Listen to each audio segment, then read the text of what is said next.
Y Le ya, hice una pregunta. ¿Cuándo va a subir notas?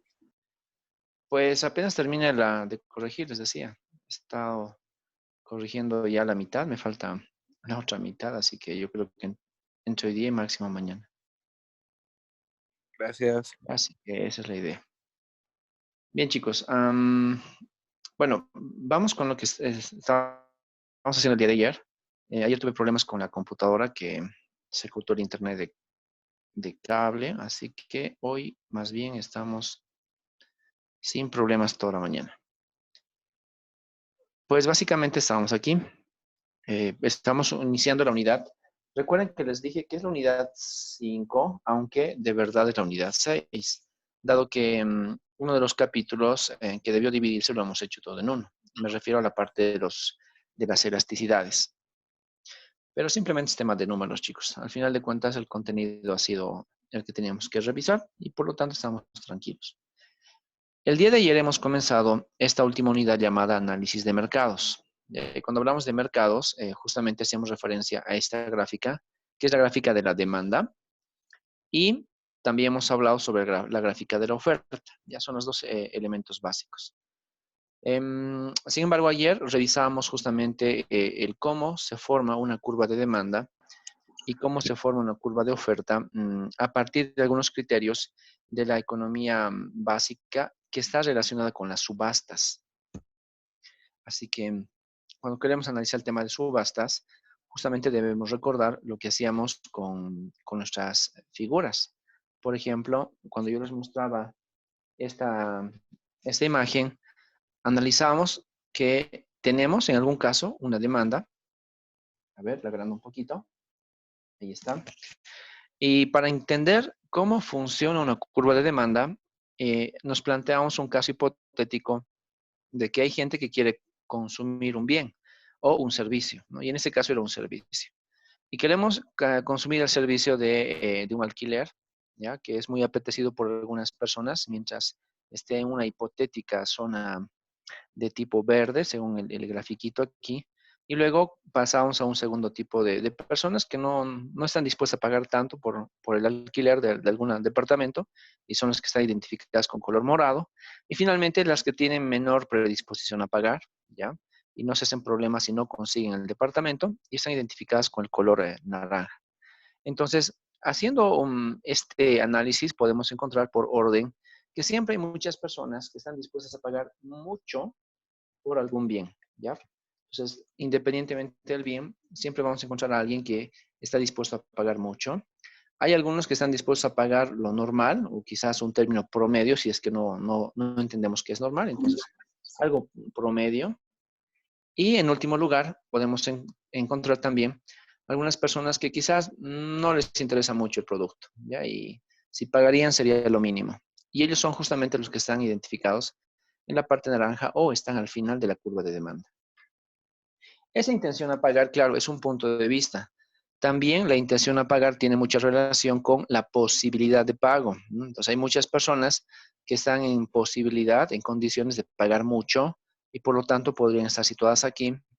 Y hay otras que aunque quieran, la verdad no pueden, entonces la intención de pago se va hacia abajo. Quisieran pagar mucho, pero no pueden, entonces esa intención se vuelve básicamente una realidad. Y la gente que está en la parte naranja es la que no le alcanza para poder pagar por el bien que podría llegar a comprar, un bien o un servicio.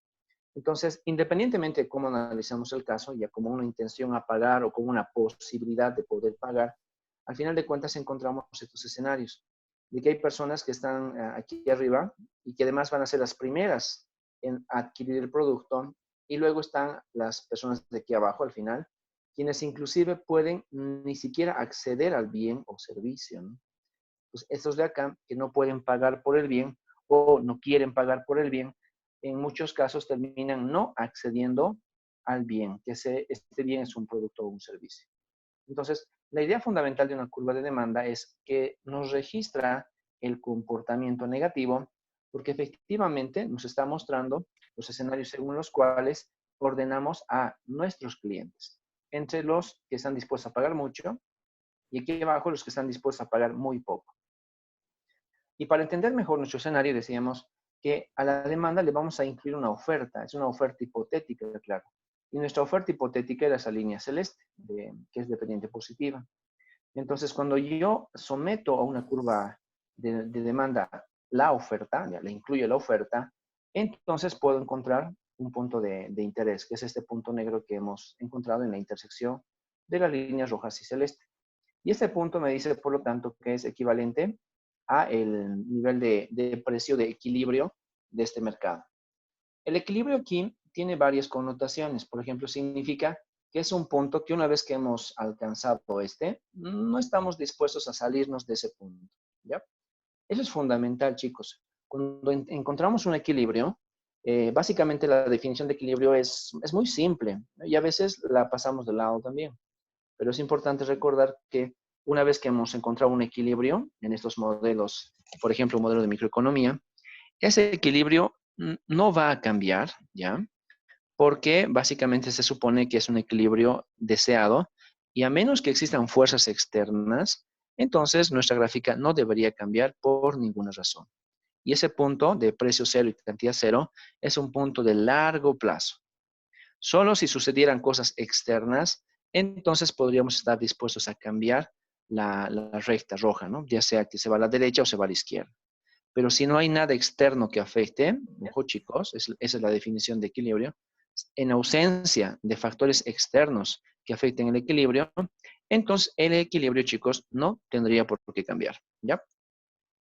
Lo mismo sucede si nos situamos en la gráfica inferior. Ya la gráfica inferior también compara distintos tipos de agentes económicos que ofertan productos o servicios también. Por ejemplo, los primeros en aparecer están identificados con un color verde en la parte inferior. Y estos son quizás o estas son las 4 empresas que están aquí identificadas como las más competitivas. ¿Por qué le asumimos el criterio de ser competitivas? Básicamente porque estos podrían entrar al mercado a vender su producto e inclusive podrían cobrar precios muy bajos. Ojo, podrían hacerlo, no es que lo vayan a hacer. Y como estos podrían cobrar precios más bajos, entonces se sitúan aquí como las empresas más competitivas, las que inclusive ante caídas del nivel de precio siguen produciendo y siguen vendiendo su producto. Luego aparecen las empresas medianamente productivas, esas que están aquí al medio con color morado. ¿Cómo las interpretamos? Pues estas son medianamente competitivas porque, claro, necesitan precios un poco superiores, precios cada vez un poquito más altos, para poder acceder al escenario de mercado. Y según mi ejemplo, la empresa 1 y 2 podía entrar al mercado, pero la 3 ya no. Entonces, estas de acá ya empiezan a tener una ida y vuelta respecto a su comportamiento en el mercado. Y para terminar están las empresas aquí de color amarillo, ¿no? Este color mostaza si quieren. Aquí arriba encontrábamos las empresas que son realmente muy poco competitivas, ¿no? O sea, le ponemos el término poco para poner básicamente una comparación. Estas son poco competitivas y estas son muy competitivas. Ahora, ¿por qué son poco competitivas? Porque para permanecer en el mercado necesitan precios superiores, precios muy elevados. Porque si el precio no es suficientemente elevado, esas empresas de color mostaza no entrarían al mercado y se quedan afuera porque cubren sus costos, pero de una forma muy limitada. Esa es la idea principal, chicos. ¿Ya? Bien, ahora, dado que hemos entendido cómo es que estamos trabajando en los escenarios de mercado con estos dos criterios, ahora sí podemos volver al escenario de las diapositivas para ver la parte formal de cómo funcionan estas gráficas de la demanda y de la oferta. Pero ojo, necesito que esté claro el cómo se genera una curva de demanda negativa y también el cómo se genera una curva de oferta dependiente positiva. ¿Ya? Es por las intenciones de producir a precios diferentes y aquí de consumir a precios diferentes. Me voy entonces un ratito a las diapositivas, ok, aquí. Ahí vemos las diapositivas y empezamos con este análisis. Ok, ayer empezamos con esto, la carátula es esa. Y bueno, cuando estamos hablando de curvas de demanda, uno de los elementos fundamentales que tratamos de analizar es que la curva de demanda no es otra cosa que la sumatoria de todas las demandas individuales. Por eso aquí aparece como el elemento de interés para nosotros que tengo al individuo 1. ¿Ya? Esto de identificar al individuo 1 es bastante sugerente porque me está diciendo que una persona es muy importante para entender a una curva de demanda. O sea, cualquiera de ustedes es muy importante para entender a la curva de demanda, porque la sumatoria de todas las demandas individuales de todos nosotros va a dar finalmente el comportamiento de la demanda de mercado. Además, el individuo 2 está aquí. Entonces, cada uno de nosotros es muy importante. Y cuando sumamos todos los elementos, ¿no? Empezamos a sumar a todos los individuos, que claro, empieza con el individuo 1, o sea, la evolución va y desde 1 hasta, no sé, digamos, un elemento enésimo, donde n en Bolivia podría ser, digamos, 11 millones de habitantes, entonces recién podemos encontrar como resultado la demanda total de mercado. Entonces, la demanda no es otra cosa que la sumatoria de demandas individuales. El mercado hace referencia a un acumulado de fuerzas individuales. Y esa demanda de mercado, como está recuperando todo el comportamiento de los agentes económicos, y como notarán, son diferentes, ¿verdad? Esta curva de demanda es diferente que esta otra curva de demanda. Esta quizás la del individuo 1 es un poquito más horizontal y la del individuo 2 es un poco más vertical. Pero sumando todas las demandas, en general encontramos esto, una curva de demanda dependiente negativa. Y depende también, claro, aquí el tipo de producto al cual hagamos referencia. Porque si es un producto de tipo necesario, la pendiente va a empezar a ser un poco más vertical. Pero si no es tan necesario, va a tender a ser un poco más horizontal, ¿no? También depende mucho de qué significa para nosotros el bien X. Pero la idea fundamental es que la demanda de mercado de un bien depende principalmente de la sumatoria de los individuos, ¿no? Las demandas individuales. Si tenemos eso en claro, entonces ya tenemos un buen avance. Pero ojo, estas demandas, chicos, si bien son sumatorias, no solamente dependen del nivel de precio. O sea, la idea básica es suponer que la cantidad demandada de un individuo depende del precio, ¿no? Del precio al cual ese individuo accede para poder comprar el producto. Pero no solamente depende del precio, también depende de otros elementos, como por ejemplo, lo que vamos a ver en breve, también depende del nivel de ingresos. Los ingresos de las personas influyen bastante en poder determinar cuánto más quieren comprar o cuánto menos quisieran comprar. En el caso de un equilibrio, eso se los muestro en breve, si una vez que he alcanzado yo el equilibrio y mi mercado está en equilibrio, ¿qué pasaría si cambiamos los ingresos de las personas? Pues automáticamente ese equilibrio debería cambiar. Por eso es que el precio está bien, pero ojo, también hay otras variables que influyen sobre la curva de demanda. ¿Ya? Pero el caso de la oferta no es ajeno. O sea, es como si estuviéramos analizando un caso paralelo, solo que este en vez de tener pendiente negativa, tiene pendiente positiva. También nos dicen que si quiero encontrar el mercado, la curva de oferta en mercado, debo identificar a cada empresa. Ahí está la empresa A, luego viene la empresa B, y con seguridad podemos encontrar después la empresa C, D, E, F, etc. Todo el conjunto de empresas que podamos identificar es muy diferente entre sí. Por ejemplo, la empresa A, miren, tiene un comportamiento que es bastante más horizontal que la empresa B, ¿ya? Su estructura de costo marginal es muy diferente, porque recuerden, cada costo marginal me da una curva de oferta. Y como cada relación es muy diferente, la sumatoria de todas estas empresas que son diferentes entre sí me debería dar como resultado la curva de oferta, ¿no? Y esa es la idea fundamental. Ahora, ¿qué más debo entender con esto? En el ejemplo me pone estos límites, ¿ya? Que los marco aquí con líneas horizontales. Estos límites verdes. Estos son muy diferentes para cada empresa. Por ejemplo, la empresa tipo A es más competitiva porque esta empresa de tipo A puede entrar al mercado a precios muy bajos. ¿Ya? Y más o menos sería esta la idea de la empresa A. Puede entrar, puede ser la primera en entrar al mercado y además estaría dispuesta a ofrecer su producto a precios muy bajos. Y luego el otro caso es la empresa B. Esta es menos competitiva porque necesita un precio más alto que la empresa A para permanecer en el mercado. Entonces, por ese motivo es que podemos ver esta secuencia de gradas medio inclinadas que aparece en el gráfico del mercado total. Eso si fueran solamente dos empresas, ¿no? Una empresa entró antes, la empresa 1, y luego, tiempo después, entró la empresa 2, la empresa B. Y el hecho de que tengan costos diferentes hace que aparezca esta grada. Pero eso no es tan importante si en vez de tener 2 empresas yo tuviera, no sé, 100,000 empresas. Por lo tanto, este efecto de gradita ya no se podría evidenciar y la curva de ofertas sería más lo que tiene que ser, una pendiente positiva y continua además. Entonces, esa es la idea. Y cuando nosotros hablamos de la oferta en el mercado, no se olviden, chicos, que la oferta, la producción total que manda una empresa hacia el mercado, depende, sí, del precio, ¿no? Porque si voy a producir un bien, debo conocer muy bien a qué precio voy a vender ese producto. Entonces, si es un producto, digamos, no sé, como algunos muebles, o quizás es producto como algún alimento, yo para producir todo eso necesito conocer los precios. Si los precios son acordes, entonces hago la producción y vendo el producto. Pero si los precios no son acordes, pues simplemente me limito a no producir, mi oferta se volvería a cero. Esa es la relación básica que encontramos con una curva de oferta. Pero no se mueve solamente por el precio, recuerda. También se mueve, por ejemplo, por el hecho que cambian los factores productivos.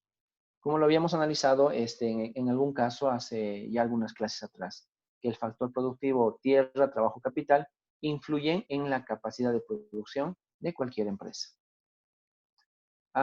Y cerrando la parte de introductoria, chicos, algo que es muy importante que recordemos y además lo pongamos como conclusión de todo lo que hemos estudiado en este curso de microeconomía, es básicamente identificar un tipo de mercado. Y ese tipo de mercado se denomina la competencia perfecta. Ahora, el nombre, chicos, de perfecto es bastante, digamos, bastante alejado, ¿no? de la realidad, porque en un escenario empírico es prácticamente imposible encontrar un mercado que se comporte como la competencia perfecta. Por eso es que el nombre simplemente se queda como una aproximación teórica o algo que se estudia normalmente en los cursos como este de microeconomía. En la vida real, chicos, es muy difícil cumplir las condiciones de la competencia perfecta. Y esas condiciones básicamente son las 6 que les he puesto en la diapositiva, pero no son las únicas. Así que mucho ojo con estas 6 ideas de la competencia perfecta. O sea, para contextualizar un poquito y para que vean qué difícil es cumplir las condiciones, analicemos una por una. Por ejemplo, cuando les pongo la primera característica de la competencia perfecta, me dice, estamos identificando a muchas empresas que venden productos idénticos. Ya hay muchas empresas. Pues eso es un poco difícil, ¿no? De identificar que en un mercado tenga muchas empresas y que todas estas muchas empresas vendan productos realmente idénticos. En algún caso, yo les propuse, igual en clases anteriores, que una idea básica podría ser hablar del pan de batalla, el pan común y corriente. Ese pancito que nos venden en las tienditas de barrio, 50 centavos. Quizás este podría ser un ejemplo de que hay muchas empresas, porque claro, hay muchas panaderías. Ya casi cada barrio tiene su propia panadería. A eso me refiero con muchas empresas. Entonces, el poder acceder a una empresa de tipo panadería para vender productos de tipo pan podría aproximarse al escenario de la competencia perfecta y se aproxima bastante bien. Identificamos entonces que si en Cochabamba hay 500 barrios, podemos esperar más o menos ese mismo número de empresas, aunque son muy chiquitas, pero al final de cuentas son empresas que estarían vendiendo productos idénticos. ¿Y por qué decimos que son productos idénticos? Porque el pan que venden, por ejemplo, por la zona Cala Cala, es muy parecido al pan que están vendiendo por la zona, digamos, de la Chimba, o por la zona del Castillo, o por, etcétera, cualquier zona de Cochabamba. Los panes son muy parecidos y eso me dice que son productos idénticos. Entre paréntesis, ya le damos un toque especial, o sea, son productos idénticos y es más, son iguales porque no hay diferencias. Tienen que ser los mismos productos. El pan común y corriente puede cumplir ese supuesto. Pero al margen del pan, es bien difícil, chicos, para nosotros encontrar otros ejemplos que se adecuan a este escenario. Alguna vez sugirieron, por ejemplo, los botellones de agua. Ya, ok, hay muchas empresas que venden agua embotellada, ok. Pero los productos no son tan idénticos, ¿no? En algunos casos, hasta los compuestos químicos o la forma de ionizar el agua hace que sean diferentes. Y también por ese motivo, encontramos que algunas empresas que venden agua nos dan un precio más bajo y otras un precio muy alto. Y esa diferencia en precios es relevante, porque puede inclusive cubrir hasta diferencias del 30% en precios. Por ese motivo, encontramos que es difícil encontrar ejemplos. Bien, segundo punto, para entender la competencia perfecta, tienen que existir muchos compradores. ¿Ya? Bien, otra vez, volviendo al caso del pan de batalla, el pan común y corriente, de alguna forma sí hay muchos compradores. No estamos diciendo que todos compran, pero sí estamos dando un indicador de que hay muchos que compran. Y efectivamente, en la ciudad de Cochabamba, como nuestro ejemplo, estamos entendiendo que hay mucha gente que consume pan, ¿ya? Obviamente también hay otros que no lo hacen, así que eso dejamos como un punto adicional del ejemplo. Pero la mayoría de las personas en Cochabamba consumen pan. Ya, así que sí se aplica, hay muchos compradores. En el caso del agua, ahí sí discutimos un poco, ¿no? El agua en botellones, hay mucha gente que consume, pero en las casas no es tan común, ¿no? Quizás en algunas zonas sí podemos esperar que sea muy común tener nuestro botellón de agua, pero no está tan diversificada esta idea como para permitir que se aplique en una ciudad, digamos en la ciudad de Cochabamba. Así que el ejemplo ahí se vuelve un poco más débil, ¿no? Empieza a caerse. El tema del agua en botellón no es tan diversificado, no es tan ampliamente diversificado en los clientes. Algunos de ellos simplemente no lo compran y ya. Pero el caso del pancito de batalla común y corriente, la mayoría de las familias tiene el pan comprado en sus casas. Tercera cosa, no hay restricciones para que puedan entrar las empresas al mercado. Ok, vuelvo al ejemplo del pan. Quizás en algún momento, ¿no ve? Alguien pudiera estar interesado en crear su propia panadería. Pues no es muy complicado, ¿no? Tener nuestra propia panadería. Podríamos tranquilamente poder suponer por ahí que en el corto plazo cualquiera de nosotros podría armar su propia panadería, inclusive en nuestras casas, ¿no? Porque si nos ponemos a pensar en las panaderías vigentes en nuestra ciudad de Cochabamba, muchas de estas no son panaderías industriales. Son panaderías un poco no sé, más pequeñas, de escala pequeña, y de alguna forma se adecúan a los espacios que existen en las casas. Así que no hay mucha restricción al momento de generar nuestro escenario denominado una panadería. Pero para tener nuestra empresa que provea agua en botellones, ahí sí es un poquito complicado, ¿no? Porque necesitamos cierta maquinaria e inclusive ciertos controles fitosanitarios que no es tan fácil de conseguir. Así que es otro punto a favor del pan común y que ya sigue bajándole puntos al otro ejemplo del agua embotellada. Ahora, si quisiéramos encontrar otro tipo de ejemplos, ahí sí también se vuelve bastante complejo, ¿no? ¿Qué otro producto podríamos imaginar? Alguna vez alguien nos comentó que algo fácil de hacer es hacer ropa.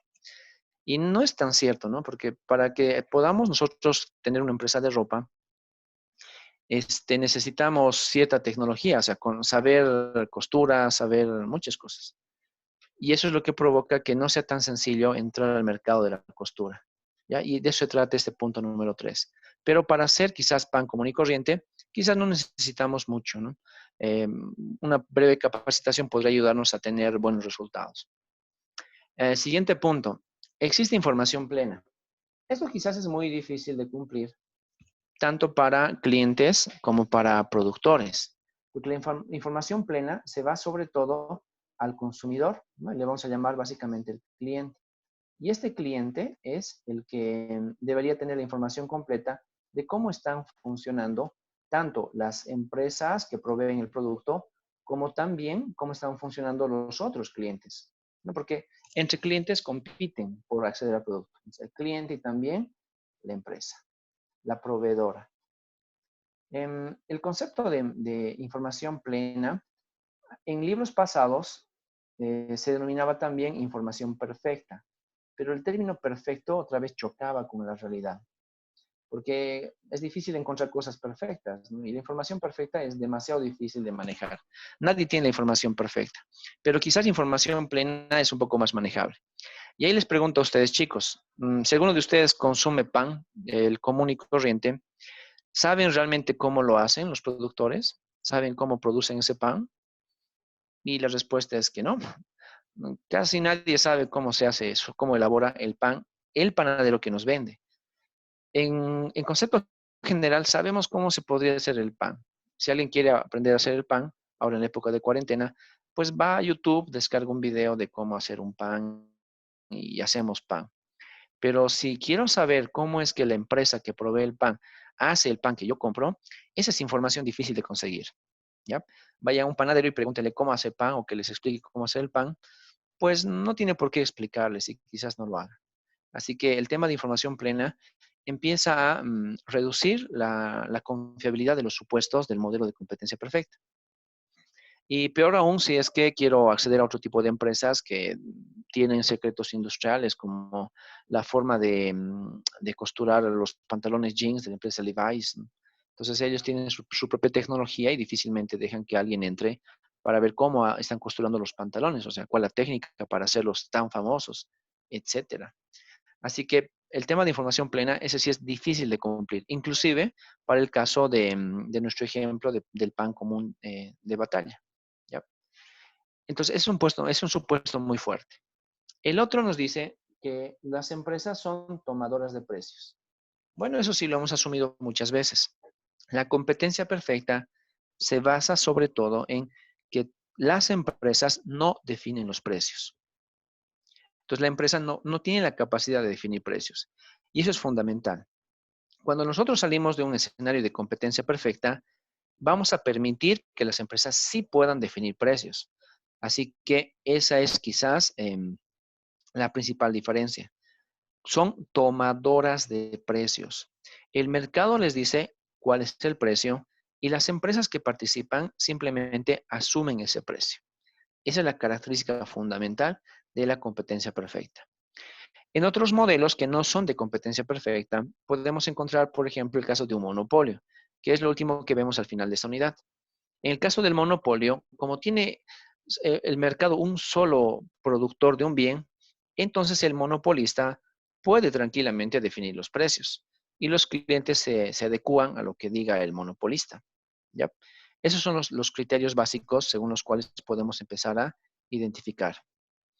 Y luego podemos ver también el hecho de qué pasaría, por ejemplo, si es que me voy a un oligopolio. Pues en el oligopolio entendemos que estamos encontrando un escenario donde no tengo una empresa, sino tengo un conjunto de empresas. Y ese conjunto de empresas tampoco está definido, pero podemos suponer que son 5 empresas. Pues las 5, de alguna forma, tienen relación entre ellas y pueden definir de alguna manera sus precios. Y eso permite entonces romper el concepto de la competencia perfecta y empezar a entender que los escenarios de competencia imperfecta sí rompen ese supuesto, ¿ya? Por eso este, chicos, es realmente muy importante. Es quizás uno de los principales supuestos de la competencia perfecta. Luego, el último caso nos dice, no es tan importante ese supuesto, pero sí lo tomamos en cuenta como parte teórica, es que las empresas actuales, o sea, las que ya estarían produciendo en el lado, un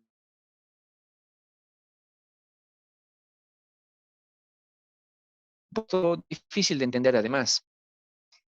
Significa que, por ejemplo, si estoy hablando de cosas como la Coca-Cola o la Pepsi, esas se incluyen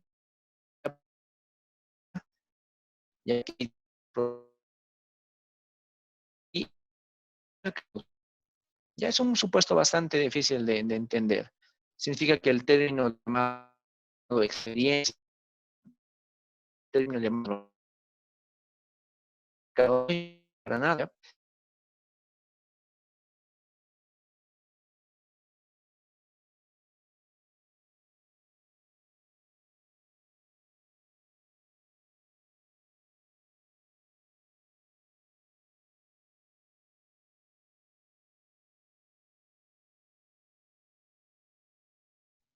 Hola chicos, bueno, se me cayó la señal de mi dispositivo móvil, así que me quedo con la computadora un ratito. Les comentaba, chicos, que básicamente cuando hablamos de la competencia perfecta, son muchos supuestos que van apareciendo en la historia y que nos dicen que así debería funcionar nuestro mercado. Y para terminar, todo esto lo estamos desarrollando nosotros a partir de este escenario. ¿Se acuerdan? Lo hemos visto en el capítulo anterior cuando hablábamos de la empresa. Y nos dice que cuando estamos en un escenario de competencia perfecta, las empresas pueden maximizar sus niveles de beneficio restando el ingreso total del costo total. ¿Ya? Y lo hemos hecho muchas veces. Es más, hasta han dado un examen sobre ese tipo de comportamientos. Y cuando yo sé que voy a restar el ingreso total del costo total, me estoy enfrentando además, vía el ingreso total, a que la demanda del mercado simplemente se adecua a un nivel de precio. O sea, la competencia perfecta me dice que la demanda del mercado solamente se va a definir en función del precio del mercado. ¿Ya?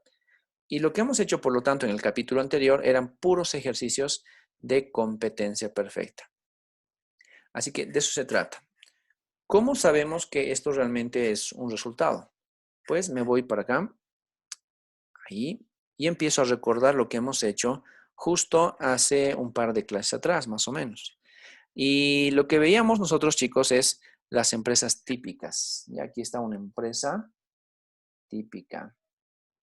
¿Y cómo entendíamos a una empresa típica? Pues, recuerden, calculábamos el costo promedio. Ahí es el costo promedio. Luego calculábamos el costo marginal. Ya, ahí tengo dos. El costo promedio y el costo marginal. Y luego identificábamos que hay un punto de interés entre estas dos, tal que ese punto de interés es este azul que ven ahora en la pantalla. Y este puntito hacía que el costo marginal sea igual o equivalente al costo promedio. Y a partir de ese punto, sabíamos nosotros que podíamos empezar a producir. Cualquier punto de interés por encima de este nivel significaba para nosotros básicamente tener ganancias, ¿no? Beneficios positivos. Y cualquier punto por debajo de este nivel significaba que la oferta tenía que ser equivalente a cero. ¿Ya? Ese análisis que hemos realizado, por lo tanto, me permite entender que la curva de oferta de una empresa es equivalente a su costo marginal, ¿no? Y esa línea azul que aparece con pendiente positiva. Y si asumimos que eso es correcto, entonces estos costos marginales van a reproducir lo que significa la curva de oferta del mercado en general. Recuerden, suponiendo que todas las empresas típicas han sido sumadas y la suma total me da entonces la curva de oferta. Y ahí está la curva de oferta. En cambio, por otro lado, también encontramos lo que hicimos al principio del módulo, cuando hablábamos del consumidor. Y al hablar del consumidor, chicos, recuerden que definíamos cantidades y precios para los bienes que me permitían maximizar mi curva de utilidad. ¿Ya? Y esa curva de utilidad era muy relevante. En el caso del segundo parcial, hemos recordado las curvas de utilidad, sobre todo porque hemos calculado las elasticidades. Entonces, les recuerdo que les presentaba más o menos un ejemplo así. Les decía que tengo una curva de utilidad tal que esta curva de utilidad me dice que va a multiplicar la cantidad 1, ¿ya? Por la cantidad 2. En términos de nuestros ejercicios del segundo parcial, era X por Y. ¿Ya? El ejercicio 1 y el ejercicio 2 de nuestros apuntes de clase. Si yo tengo esa curva de utilidad y la quiero optimizar, al optimizarla voy a encontrar más o menos este resultado. Mi demanda individual me sale que Q, ¿ya? Q sub 1, por ejemplo, es equivalente al nivel de ingreso que tengo yo, ¿ya? Porque tengo algún nivel de ingreso según el cual puedo comprar los productos. Y lo tenía que dividir entre 2 veces el precio del bien. Y si el bien es el bien 1, entonces lo divido entre el precio del bien 1. Y a esto le hemos llamado nosotros las demandas individuales. Una persona, un individuo común y corriente, se comporta así para poder demandar el bien 1. Y de eso se trata este componente. Y si nos fijamos la ecuación con calma, chicos, ¿qué pasaría si el nivel de presión empieza a subir? ¿Ya? Ojo, el precio empieza a subir. Por la relación de numerador y denominador que identificamos en esta parte de la ecuación, significaría automáticamente que la cantidad empieza a bajar, ¿no?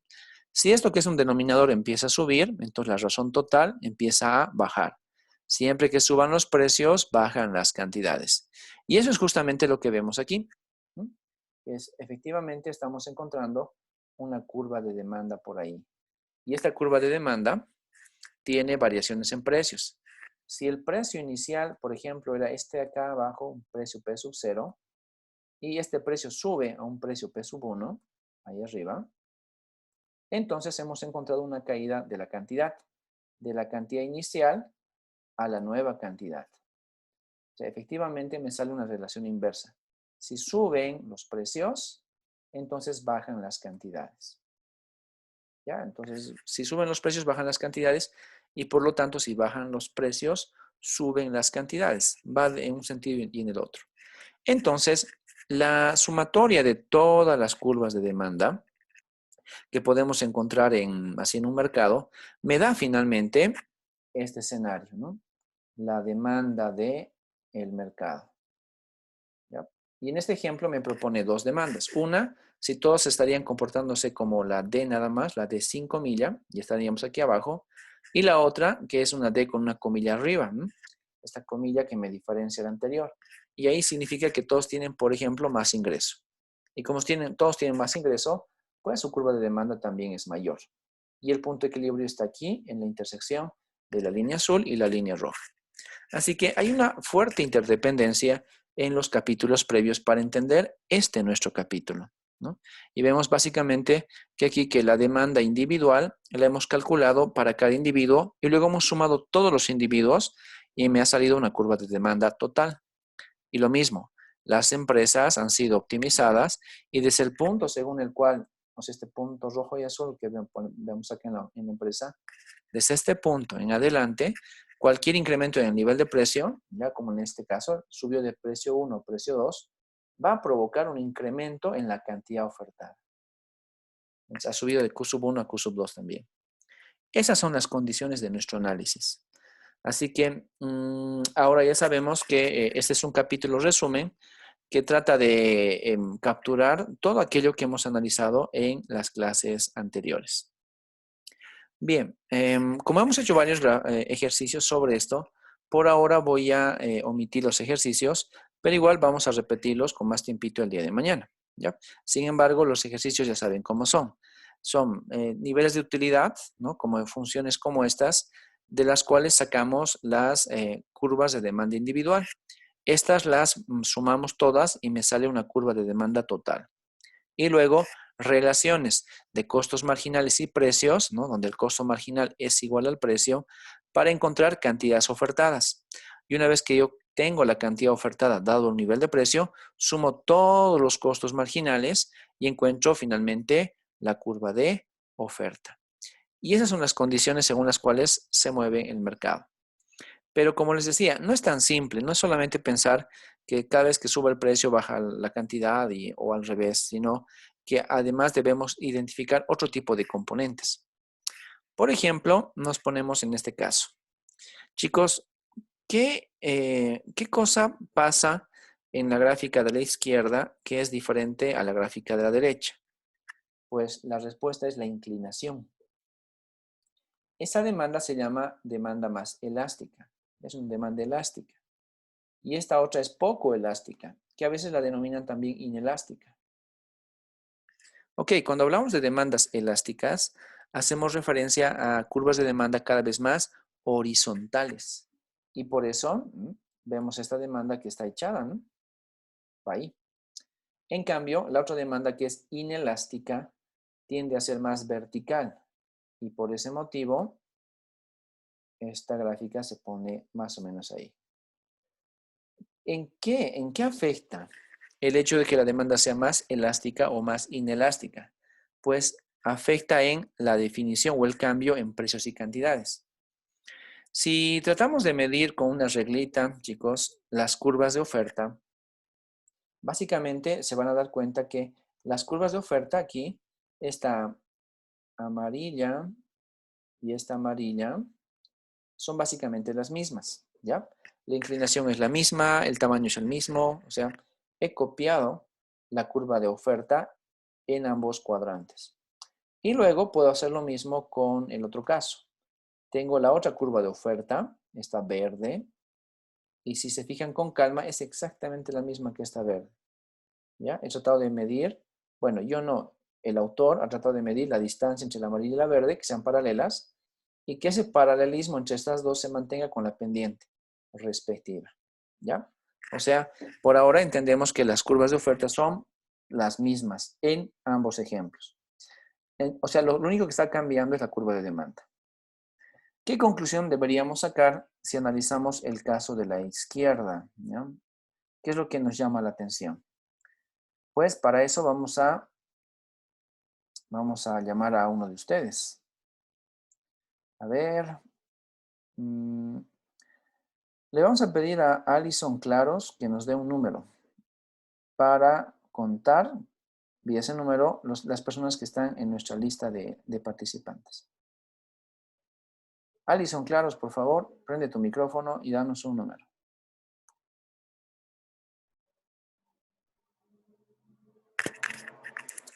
Alison Claros, te escuchamos. Perdón, lista. Ok, ¿Cuál dale. era la pregunta? Es que no Dame un número. escuchaba. Ah, ya, 7. 7, ok, gracias, Alison. Ahí tengo 1. Bueno, empezamos con Ángela como 1, ok. 1, 2, 3, 4, 5, 6, 7. Emilio Casap. Emilio es el número 7 de la lista. Emilio Casap, por favor, prende tu micrófono. Hola, dicen. ¿Qué tal, Emilio? Pues mira, quiero que me ayudes a interpretar estas dos gráficas que vemos, ¿ya? Como les decía, el antecedente en este caso es que las gráficas amarillo y verde son básicamente las mismas, ¿ya? Las hemos repetido en ambos gráficos. Y lo único que ha cambiado es la gráfica de color rojo, ¿ya? Ese es el contexto. Lo que te pido a ti, que nos ayudes a sacar una conclusión, es qué es lo que pasa con los precios y las cantidades si comparo el gráfico de la izquierda respecto al gráfico de la derecha, ¿ya? ¿Qué nos dirías tú? Compara P y Q de ambos gráficos. ¿Qué conclusión sacarías? Bueno, creo que lo más obvio es decir que lo que es la demanda, mientras menos inclinación tenga, o sea, mientras sea más lineal, por así decir, más, no, vertical, no va a tener tantas variaciones. En cambio, cuando la demanda es mucho más horizontal, puede variar tanto los precios como las cantidades. A ver, de todas formas en el gráfico estamos viendo que ambos están variando. Varía P y varía Q, ¿ya? Hasta ahí estamos de acuerdo. Ujú. Pero hay algo que nos debe llamar la atención de esas variaciones entre la gráfica que es más horizontal o elástica y la que es más vertical o inelástica. ¿Qué es esa lección aprendida que tenemos que verificar ahí? Recuerda, en ambos casos se mueve el precio y la cantidad, ok, pero no se mueven en la misma magnitud.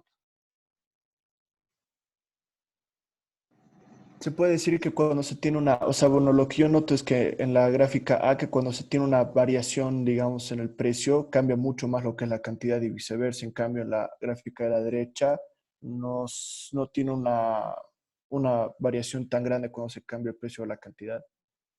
Listo, esa es la idea. Gracias, Emilio. Miren, chicos, justamente lo que Emilio nos comenta es lo que tenemos que tomar en cuenta como escenario de análisis en estas dos curvas de demanda. Entonces, no es lo mismo hablar de una curva de demanda de tipo horizontal o elástica que de una curva de demanda de tipo vertical o inelástica. En nuestro ejemplo, chicos, estamos identificando que, miren, en el caso A, la misma variación de la curva de oferta provoca una amplia variación, ¿ya? Una amplia variación de la cantidad. Todo esto varía la cantidad, pero una pequeña variación de los precios. Y eso es algo que nos debería llamar la atención. Si las curvas de demanda son más aplanadas, más horizontales o elásticas, las variaciones de la curva de oferta generan poco efecto sobre el nivel de precio. O sea, el precio cambia muy poquito. Lo que más cambia es la cantidad. Ahora, si analizamos ese mismo caso, pero en el ejemplo de la derecha, la misma variación de la curva de oferta sobre una demanda que es más de tipo vertical provoca una pequeña variación en la cantidad, pero una mayor variación de los precios. Y esa es la idea que queremos sacar justamente de la comparación de estas dos gráficas. Como decía Emilio hace rato, la variación de la oferta afecta en la demanda tanto al precio como a la cantidad. Pero ojo, la segunda parte de su respuesta era que si la demanda es más elástica, varía más la cantidad. Y si la demanda es más inelástica, varía más el precio. Así que ojo con eso, ¿no? No es lo mismo variar cantidades que variar precios. Y por lo tanto es un elemento que debemos tomar en consideración. Sobre todo, por ejemplo, si les pediría yo a ustedes que analicen un mercado cuya demanda es de tipo elástica, ¿ya? Yo soy la empresa, yo quiero analizar cómo es que voy a hacer una campaña publicitaria para vender más en el evento post-coronavirus, cuando ya salgamos de la cuarentena y todos estemos curados. Hagamos algo como empresa. Y una de las cosas es incrementar la producción. Bien, cuando hagamos eso, y si yo me enfrento a una curva de demanda más elástica, pues voy a entender que si mando más producto al mercado y la oferta se va a la derecha, no voy a sufrir mucho porque los precios van a bajar poquito, pero voy a poder acceder a una mayor cantidad de bienes vendidos. Entonces, me conviene hacer una expansión si estoy en un escenario de tipo demanda elástica. Pero por el contrario, si yo quiero hacer una expansión y mi modelo es de tipo inelástico, pues voy a tener que bajar mucho los precios para cambiar ligeramente la cantidad, ¿no?, que me va a comprar el mercado. Pues no es lo mismo analizar el caso de la izquierda que la derecha. Cualquier tomador de decisión tiene que entender muy bien que los productos no pueden ser medidos con la misma vara, sino que más bien cada producto es muy diferente entre sí. ¿Ya? Ahí va. Ahora, al revés, ahora veamos el otro caso. Cuando vemos que la curva de oferta se vuelve más inelástica, ¿ya? Entonces es el caso complementario, este de acá, y vemos curvas de oferta de tipo inelástica. ¿Por qué es inelástica? Porque, bueno, pues la oferta es esta ahora. Está una oferta bastante vertical. Y por otro lado tengo la oferta que es más elástica. Y siempre que sea algo elástico, significa que es más horizontal. Y ahí la vemos, ¿no? Mi gráfica de tipo más horizontal. Y bueno, lo mismo que le pregunté a Emilio, le voy a preguntar a uno de ustedes. Así que veamos a quién le pedimos que nos dé otro número. Otra vez, Alison Claros. Alison Claros, ayúdanos con otro número, por favor. 12. 12, ¿ok? Gracias. 1, 2, 3, 4, 5, 6, 7, 8, 9, 10, 11, 12. Sergio Coria. Sergio, Sí, Lisa. ¿qué tal, Sergio? Pues mira, lo mismo Escuché. que me decías. No escuché muy bien la pregunta, Lisa. Perdón. Ya, no, voy a preguntarlo otra vez, no te preocupes. Mira, Sergio, lo mismo que le propuse hace rato a Emilio. Ahora te lo propongo a ti, pero para el escenario de movimientos de la demanda. ¿Ya? La curva de demanda se está moviendo y estoy pasando de una demanda de color verde, ¿ya? Esta de acá, o también una demanda de color verde del lado derecho, que se supone son las mismas, a una curva de demanda de color amarillo, ¿ya? Y son las que están más para la derecha. Entonces, aquí el caso es que la demanda se ha expandido. Las demandas se fueron de izquierda a derecha. Y cuando la demanda se va de izquierda a derecha, genera efectos en precios y cantidades dadas las curvas de oferta. ¿Ya? Entonces, ¿cuál sería tu conclusión en variaciones de precios y cantidades si tenemos una curva inelástica o si tenemos una curva elástica? ¿Qué nos dirías? Que bueno, los precios van a aumentar y las cantidades igual. ¿Ya? En ¿Qué ambos más? casos. De hecho, sí, en ambos casos cambian, pero hay algo más que necesitamos que nos digas. Algo que te tenga Mm, que llamar la atención, porque sí o sí, algo te tiene que llamar la atención en estos cambios. el punto de equilibrio, tal vez, o el punto, o sea, los puntos que se intersectan, ¿Ya? ¿Qué pasa con esos puntos? que van a variar, o sea, el modo que crecen van a cambiar igual, ¿no? ¿Ya?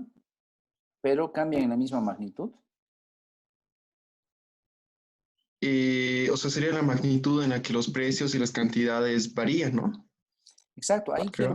ahí quiero llegar contigo. Quiero que tú me digas, o sea, efectivamente, como las demandas ya han cambiado, tanto precios como cantidades van a cambiar, ¿ya? Hasta ahí estamos de acuerdo. Pero ojo, recuerda que esos cambios no son iguales. Y ahí justo quiero que veas la gráfica y te des cuenta que tanto P como Q están cambiando, pero no es lo mismo el cambio de la izquierda que el cambio de la derecha, ¿ya? ¿Cuál tu conclusión Claro, respecto a los cambios? O sea, ¿qué cosa tú notas ahí que sea un cambio pero diferente en el caso de la izquierda al caso de la derecha? que, por ejemplo, en el caso de la derecha, los precios no tienden a crecer mucho, mientras que las cantidades sí. Súper, ya. Y en el lado de la izquierda, los precios tienden a crecer más y, las cantidades menos. Exacto, esa es la idea. Así que gracias. Gracias, Sergio. Miren, chicos, básicamente la idea en este caso es que las curvas de oferta también pueden ser más verticales o más horizontales, ¿ya? Depende el tipo de ejemplo que analicemos. O sea, aquí no hay un producto que siempre se maneje así. Depende el mercado. Y en algunos casos, entonces, si las curvas de oferta son más de tipo inelástica, cualquier variación de la demanda provoca un mayor cambio en el precio que en la cantidad. O sea, vamos aquí. Cuando estoy con un escenario de tipo inelástico, ¿ya? Y estoy además enfrentándome a un cambio en las demandas, ya sea que suba o que baje, no importa, ¿qué es lo que yo debo esperar como ofertante? Que la cantidad no varíe mucho, pero que los precios sí varíen bastante. Y ese es el aprendizaje de una curva de oferta inelástica. Si yo conozco bien mi mercado y al conocer bien mi mercado sé que mi curva de oferta es bastante vertical, entonces cualquier incremento de la curva de demanda se va a traducir principalmente en subida de precios, ¿ya? ¿Qué tipo de ejemplo podemos ver aquí? Pues un caso donde producir sea muy difícil, ¿ya? Porque producir una unidad más debería ser muy difícil. Entonces, imagínense que aquí yo estoy produciendo un bien, un producto cualquiera, que si quieren que produzca más, les digo, ok, voy a producir un poco más, pero tienen que pagar ustedes un precio muchísimo más alto. Así que el incremento en la cantidad ofertada en demasía, o sea, producir un poquito más, provoca que los demandantes deban, sí o sí, pagar mucho más, ¿ya? Entonces, mi producto acá es bastante limitativo. Producir una unidad adicional es carísimo. Y siempre que encuentro un ejemplo donde producir una unidad adicional es carísimo, significa que me estoy enfrentando con una curva de oferta de tipo inelástica, ¿no? Es difícil aumentar la producción. En el otro caso vemos pues el caso contrario en realidad. En el caso de la derecha vemos el caso contrario. En el caso de la derecha vemos, chicos, que si mi curva de oferta es bastante elástica, es bastante horizontal, un incremento de la demanda, ¿ya? No afecta mucho a los precios, ¿no? Los precios son casi los mismos, pero la cantidad demandada sí se ve fuertemente alterada. En este caso, el incrementar la producción, o sea, es bastante más sencillo. Si me piden que produzca 1000 unidades, lo hago y el precio es tanto. Si me piden que produzca más, ¿no? Y realmente me piden que produzca más, puedo seguir incrementando la producción. Y quizás les pido que suban solo un poquito más el precio al cual les voy a vender. Entonces aquí la disponibilidad del producto es bastante más ligera. Producir más no es muy complicado para la curva de oferta elástica. Y no se olviden, la inelástica sí es complicadísimo aquí. Quiero producir más, pues si quieren, paguen más. Solo si ustedes pagan más, puedo producir un poquito más. Caso contrario, no lo hago. En la derecha, pues, quieren que produzca un poco más, solo suban un poquito el precio. Con un pequeño incentivo, podemos llegar a producir unas cantidades mucho más elevadas, ¿sí? Así que no es lo mismo trabajar en el escenario de la izquierda que en el escenario de la derecha. Ahora, ¿por qué les pongo esto como escenario de análisis, el de demandas y ofertas elásticas e inelásticas? Es porque hemos trabajado nosotros en los capítulos anteriores encontrando sus ecuaciones. Y ustedes ya saben cómo encontrar la ecuación de la demanda y saben cómo encontrar la ecuación de la oferta. O sea, básicamente de eso se ha tratado nuestro curso. Sin embargo, aunque hemos encontrado estos valores de interés, las ecuaciones de demanda y de oferta, no nos hemos preocupado tanto de verificar qué tan inclinadas están, ¿ya? Porque al final de cuentas, la inclinación, miren, sí me da mucha información respecto al tipo de mercado con el cual yo estoy trabajando. Así que en situaciones ideales, quizás si soy una empresa tipo inelástica, mi producto es muy apreciado y si necesita más, pues estamos en complicaciones. Es difícil producirlo. Y si mi curva de oferta más bien es bastante elástica o bastante horizontal, es más fácil de empezar a producir más. Si la demanda empieza a aumentar y aumentar y la gente quiere comprar más mi producto, pues producir una unidad adicional no es muy costoso para mí. Puedo seguir produciendo y les cobro solamente un poquito más, ¿ya? Son dos casos completamente diferentes. Y bueno, el tema de ejercicios, básicamente por ahora lo voy a dejar porque quiero destinar más tiempo a algo nuevo, ¿ya? ¿Qué es ese elemento nuevo? Pues es romper un poquito el concepto del beneficio que lo hemos visto varias veces y ahora quisiera que empecemos a analizar el monopolio. Hasta ahora, todo microeconomía 1 se ha basado en mercados que sí son competitivos y por lo tanto nos hemos basado en criterios de competencia perfecta. Todo microeconomía fue principalmente casos de escenarios de competencia perfecta. Pero ¿qué pasa, chicos, si ahora les cambio el escenario? ¿Qué pasa si les cambio las reglas del juego? Y la segunda parte del capítulo final justamente habla sobre la introducción a modelos no competitivos, a modelos de mercados no competitivos. Y el caso más básico es el monopolio. A ver, creo que les pongo, ok, aquí les pongo la definición básica. Al margen de todo lo que hemos hecho en las últimas, 21 sesiones, ahora podemos cambiar algo nuestro tema de análisis, ¿ya? Ya no voy a suponer que el precio y la cantidad siempre están definidos, tampoco voy a suponer que las empresas son idénticas, ni tampoco voy a suponer que todos los que quieran comprar están comprando. Ahora las cosas cambian. Y por ejemplo, cambian identificando esto, que en el mercado, en una situación de mercado, existe solo una empresa que está produciendo y ofertando su producto. Hay solo una empresa. Además, esta empresa, ¿no?, rompiendo los esquemas de la competencia perfecta, sus supuestos, esta empresa, chicos, no considera que el precio esté fijo, ¿ya?, o esté dado. La empresa puede cambiar los precios, o sea, tiene la capacidad de variar el nivel de precios. Entonces ahí ya rompemos el escenario fundamental de la competencia perfecta y empezamos con un escenario diferente, donde básicamente la empresa puede cambiar a libertad los precios en el mercado. Y luego completamos esto indicando que lo que tiene que hacer este monopolista es decidir qué le conviene variar. Por ejemplo, ¿será que le conviene variar el nivel de precios? ¿Ya? Si le conviene variar el nivel de precios, lo va a hacer. Finalmente es el primer supuesto que se viola de la competencia perfecta. Pero ojo, también le vamos a permitir al monopolista variar su nivel de producción. Así que va por doble partida. En algunos casos, ¿ya?, nuestro monopolista puede cambiar precios y en otros puede cambiar cantidades. Pero ojo, solo uno. No elige ambos, elige solamente uno. ¿Cómo funcionaría este escenario del monopolio? Un monopolio en Cochabamba es el caso de Elfec. ¿Ya? Luego les voy a explicar que hay tipos de monopolios, porque de hecho hay muchos tipos de monopolios. Pero por ahora concentrémonos en que sí tenemos un monopolio llamado ELFEC en nuestro departamento.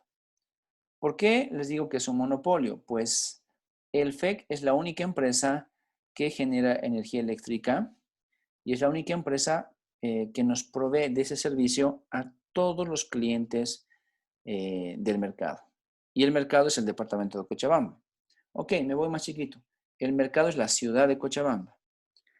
Así que como yo soy un cliente de la ciudad de Cochabamba, sé que solamente hay una empresa que ofrece el servicio y esa empresa se llama ELFEC.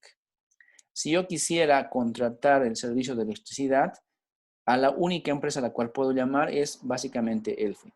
¿Ya? Entonces ahí vamos con un escenario. Ahora pongámonos a pensar en mi monopolio. ELFEC es mi monopolio. ELFEC solo puede definir el precio al cual nos vende la electricidad o nos puede definir la cantidad de producto que va a mandar al mercado. ¿Ya? Define uno de los dos. Y no puede definir los dos. ¿Cómo funciona esa cosa? Imagínense que el FEC dice que va a cobrarnos, o sea, define precios. El FEC dice que cualquier persona que quiera consumir energía eléctrica tiene que pagar 1 peso por cada kilovatio consumido. ¿Ya? Y esa es, digamos, su tarifa. Pues aquellas personas que puedan pagar el 1 peso, donde 1 peso es cualquier moneda, 1 peso por kilovatio, entonces pueden comprar el producto y acceder a tener energía eléctrica. Y aquellos que no les alcance para pagar 1 peso por kilovatio, pues simple y llanamente no pueden comprar. Y ya. Entonces, ¿cómo funciona el primer mecanismo? El monopolio define el precio y luego el mercado se ocupa de identificar quiénes compran el producto porque lo pueden pagar y quienes no compran el producto porque no les alcanza el dinero para pagar por ese producto. A eso le vamos a llamar nosotros un monopolista que define precios, pero no define cantidades. Sin embargo, por otro lado, también existe otro escenario que es bastante interesante. ¿Qué pasaría si el monopolista, más bien, en vez de definir precios, se interesa por definir cantidades? Y dice el monopolista, yo voy a ofrecer tal cantidad de kilovatios, ¿ya? Y quien quiera comprar, pues me compra. En ese sentido, el FEC podría decir, hoy tengo 1 millón de kilovatios para todo aquel que quiera comprar kilovatios de energía eléctrica. Y por lo tanto, ofrece Q, la cantidad Q de kilovatios, dice que están los 1000 kilovatios, ya, un valor cerrado, digamos 1000 kilovatios, y la gente se ocupa de entre ellos empezar a generar una especie de subasta, ¿no? Y pelean por el producto. Y aquellos que puedan pagar terminan definiendo el precio y pagan. Y aquellos que no puedan pagar, pues otra vez no acceden al producto. ¿Ya? Esos son los escenarios de inicio según los cuales podemos hablar de o defino precios o defino cantidades. ¿Ya? Esa es la introducción. ¿Cómo funciona? Pues es muy parecido a todo lo que hemos hecho en capítulos previos. Lo que tengo que hacer es maximizar el ingreso total del monopolista sujeto a su costo total. Estoy en un escenario de ingresos totales y costos totales. El ingreso total es la multiplicación del precio por la cantidad. ¿Ya? Aquí está. El ingreso total es el precio por la cantidad. En cambio, el costo total es aquello que me cuesta, costo fijo más costo variable, aquello que me cuesta producir el bien. Cuando yo igualo ingresos totales y costos totales, los voy a derivar. ¿Ya? Y la derivada del ingreso total se va a llamar ahora el ingreso marginal. Y la derivada del costo total, va a seguir llamándose, como antes, el costo marginal. O sea, en este caso, chicos, según la parte teórica de introducción, lo que va a variar de todo lo que hemos hecho hasta ahora es que ya no me sirve el igualar el costo marginal al precio. ¿Ya? Eso dejó de existir en este capítulo. Lo que ahora vamos a ver es la igualación de el ingreso marginal con el costo marginal. O sea, la idea cambia ligeramente. Ahora los equilibrios se dan, ¿ya? Cuando el ingreso marginal vaya a ser igual al costo marginal. Así que esa va a ser mi relación de interés, ¿ya? Eso es lo que quiero hacer. Y de eso se trata la idea de un monopolio, ¿ya? En la competencia perfecta que hacíamos, o no se olviden que en la competencia perfecta decíamos que el precio es igual al costo marginal, ¿ya? Y el precio es el que me permitía encontrar todo. Eso era competencia perfecta, pero ya no está vigente. Ahora está vigente el monopolio.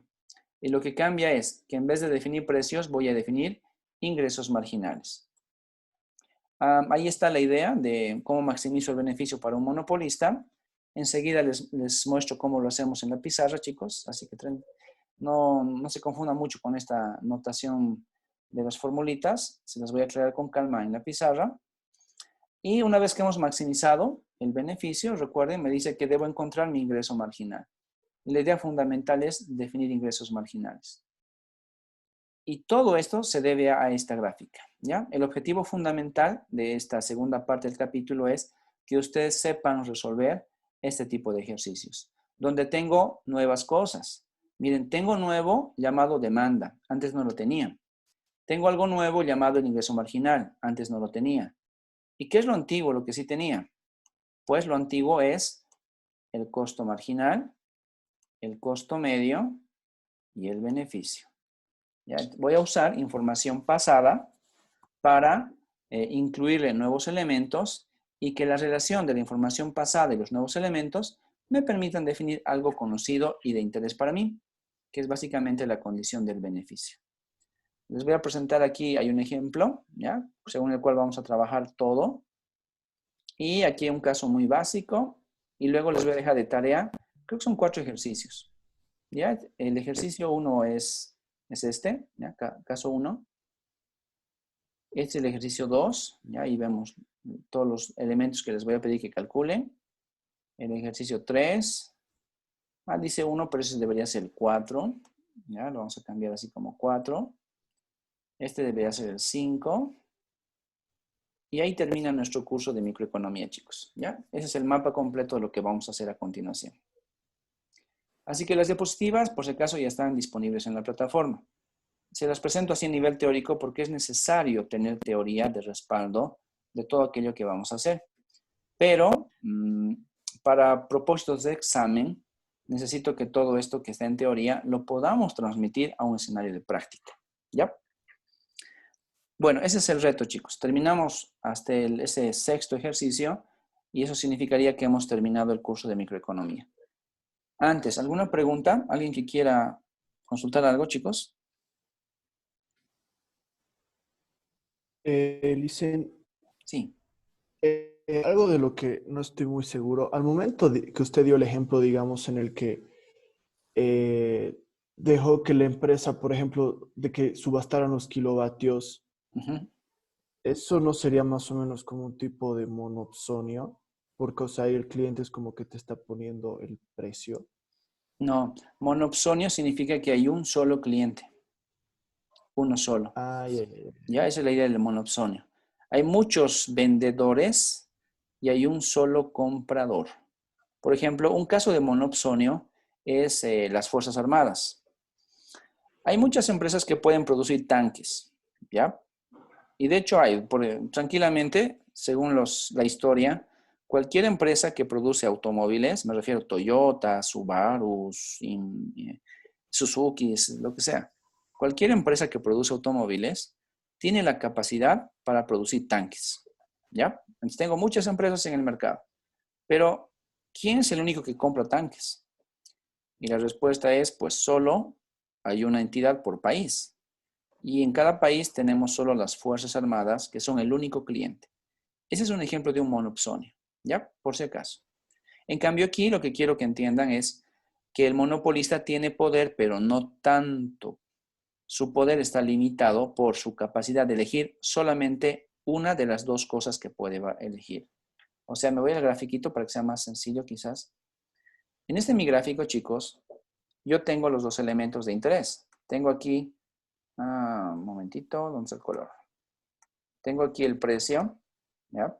El monopolista puede elegir el precio o quizás el monopolista puede elegir la cantidad. Es o, ¿ya? Si elige el precio, muy bien, pero no elige la cantidad. Y si elige la cantidad, muy bien, pero no elige el precio. Esa es la condición según la cual funciona un monopolista. Cuando nosotros hagamos nuestro ejercicio, básicamente vamos a elegir, lo primero que hacemos es elegir la cantidad. Y dado que el monopolista elige la cantidad, dejamos que la curva de demanda elija el precio. ¿Y cómo funciona eso de la subasta? Pues necesito que solo se concentren en esto que voy a pintar de color amarillito. A ver, amarillo, aquí está. Para que entiendan cómo funciona el tema de la subasta, concéntrense en esta línea pintada de color amarillo. Ya, ese es mi escenario. Como solo me concentro en ese escenario, en ese punto, entonces significa que yo puedo ahora recordar lo que habíamos hecho en la pizarra, la clase de ayer. Y ayer yo les decía a ustedes, chicos, que hay algunas personas que están, por ejemplo, aquí. A ver, vamos a poner en el color verde primero, ¿no? Los verdes aparecían. Aquí están las personas que pueden pagar mucho por un producto. Ahí va una persona. Aquí va una segunda persona. ¿Ya? Pueden pagar mucho por el producto. Aquí va la tercera persona y digamos una cuarta más. ¿Ya? La línea amarilla, por lo tanto, es la curva de demanda y que hace referencia a mis 4 personas, las de color verde, que podían pagar mucho, atesoraban mucho el producto. Luego, recuerden ustedes que aparecían las de color morado. Bueno, tengo aquí fucsia, vamos a usar fucsia. Las siguientes personas eran estas de acá. ¿Ya? Una persona que no valora mucho el producto, aquí hay otra y aquí hay otra. Y ya está. Y al final encontramos las que no quieren pagar nada, es más, mejor si no pagan. O pagan muy poquito. Y están aquí abajo. Amarillito, amarillito y digamos, ahí llegamos con los 4 o 5 individuos. ¿Ya? Si ustedes recuerdan el ejemplo que hemos aplicado ayer, tenía personas de color verde que están dispuestas a pagar mucho. ¿Ya? No es que van a pagar mucho, pero estarían dispuestas a pagar mucho. Y esa es la idea fundamental. Luego están las personas de color morado. Estas quieren pagar también, pero quizás no tanto como las primeras, pero están dispuestas a ofrecer un precio adecuado para acceder al producto. ¿Ya? Y luego están las de color amarillo. Esas de color amarillo no les interesa mucho el bien o servicio y si pagaran algo sería muy poquito. ¿Ya? Y están aquí abajo. Pues, ¿cómo funciona el término subasta en un modelo estático como este? Pues básicamente funciona así. Es como si yo les pusiera a ustedes, yo soy el monopolista y les digo, bien, señores, aquí está la cantidad que yo les ofrezco en el mercado, Y asterisco. Solamente les ofrezco Y asterisco y no he producido más que Y asterisco. Desde 0 hasta Y asterisco. ¿Ya? Bien, es como si les dijera, peléense por producto. De hecho, no funciona así, pero yo mandé el producto al mercado y ustedes se arreglan a ver quién compra y quién no compra. Bien, entonces, como hay un producto limitado en cantidad en el mercado, ¿quiénes son los primeros en acceder a ese producto? Pues quizás los que lo valoran mucho, ¿no? Estos puede que hayan pagado más o puede que solo paguen el producto, el precio de equilibrio, ¿ya? Pero estos están dispuestos inclusive a dormir, a hacer filas con tal de acceder al producto. Valoran bastante el bien llamado Y, en este caso está Y de aquí abajo. Y como ellos valoran bastante el producto, entonces están dispuestos a pagar mucho y hasta hacen esfuerzos para acceder al producto. Luego están el segundo grupo, los que valoran no tanto, ¿no? Ahí están. Y luego está el tercer grupo, que son los que no valoran casi nada el producto. La idea de la subasta significa que aquellos que van a acceder al producto son básicamente los de tipo verde, porque estarían dispuestos a pagar mucho por acceder al producto y por lo tanto harían lo que sea por comprar el producto. En segundo lugar, aparecen estas dos personas, ¿ya? Este verde de acá compró el producto, ese también compró el producto, el tercer verde compró el producto, el cuarto verde compró el producto, esos 4 han comprado el producto. Este morado también lo compró y finalmente este segundo morado también lo compró. y ahí se acabó la venta del producto, ¿ya? Hemos comprado 6 personas el producto. ¿Qué pasó con las demás? Pues no estaban dispuestas a pagar por lo menos el precio P asterisco. Si se fijan, las graditas están por debajo del precio P asterisco. Todas estas dijeron, yo puedo pagar hasta P asterisco. Es más, si hay que pagar más, lo hacemos. Ya, no es que lo hayan hecho, pero lo podían hacer. En cambio, los que están por debajo, ninguna ofreció un precio tan alto como P asterisco, sino sus precios fueron más bajos, más bajos, más bajos, más bajos. Entonces, dada la idea de una subasta, ¿no? Ponemos ahí a todos los interesados. Los que estén más aquí son los que están dispuestos a pagar mucho, los de acá. Los que están al medio pueden pagar más o menos y los que están a la derecha pueden pagar poquito. Bien, ¿a quiénes les vendo el producto? Pues a estos, ¿ya? A eso me refiero con el tema de subastas. Sin embargo, en Microeconomía 2, yo sé que van a llevar ustedes un capítulo llamado subastas, donde les van a explicar que hay subastas de tipo inglesas, las cuales son consecutivas. Un precio, 2 precios hacia arriba. Luego subastas holandesas que van hacia abajo. El precio es alto y empieza a bajar, empieza a bajar. Y luego la subasta de tipo plicas, que significa un juego consecutivo, donde todos ofertan al mismo tiempo. Así que, chicos, eso, ¿no?, lo van a ver con más calma en Microeconomía 2. Por ahora, suponemos que es una subasta muy simple, donde solamente los ordeno a las personas por lugares. Los que quieren pagar más están a la izquierda, los que quieren pagar algo intermedio están al medio, y los que quieren pagar poquito a la derecha. ¿Quiénes acceden al producto y definen el precio, por lo tanto? Pues ya sabemos quiénes. Entonces, el monopolista solamente ofrece y el mercado se ocupa de definir el precio. ¿Ya? Esa es la idea en este caso. Ok, a ver, vamos a los ejercicios. Vamos a entender ahora con la parte formal cómo funciona el escenario de la maximización para un monopolista. A ver, me voy a ir un cachito a la pizarra. Espérenme un segundito, chicos. Y de la pizarra vamos a desarrollar con todo detalle todo eso que han visto en las diapositivas. Bueno, una diapositiva siempre es pesada, ¿no? Así que hay que manejarla con calma. Pero una vez que encontramos los elementos afines a nosotros, ya luego la pizarra nos ayuda bastante y la diapositiva simplemente es un complemento. Bien, a ver, me salgo un ratito de esta pizarra y me voy aquí a la pizarrita OneNote. A ver, ojalá se actualice pronto, si no, voy a tener que recurrir a mi plan B, chicos. Ok, ahí voy. Después de explicarles cómo funciona el mercado, o sea, en demanda y oferta, no se olviden que hemos hablado de la competencia perfecta. Pero para hablar de competencia perfecta, también no se olviden que estamos recordando todo lo que hemos hecho nosotros en los capítulos anteriores. La competencia perfecta se basa sobre todo en entender que quiero definir beneficios, pi, los cuales dependen de ingresos totales y costos totales. Ya, ok, más bien se está actualizando la pantalla. Cuando hablamos de competencia perfecta, voy a hacer un breve resumen nada más, chicos. Estamos entendiendo nosotros que en este caso el ingreso total se lo define como si fuera la multiplicación del precio de mercado, ya el precio que es dado en el mercado, por la cantidad, por Q sub I, o de la empresa yésima. Esa es la idea fundamental del ingreso total. En cambio, el costo total lo entendemos nosotros como la relación del costo fijo más el costo variable. Entonces, cuando recordamos todo lo que hicimos las últimas 2 semanas, es que estamos en este escenario. Ahora, ¿cómo resolvemos el ejercicio? Haciendo igual un breve resumen de lo que hicimos es, yo identifico luego la ecuación del beneficio y le digo al beneficio que voy a reemplazar sus valores, ¿no?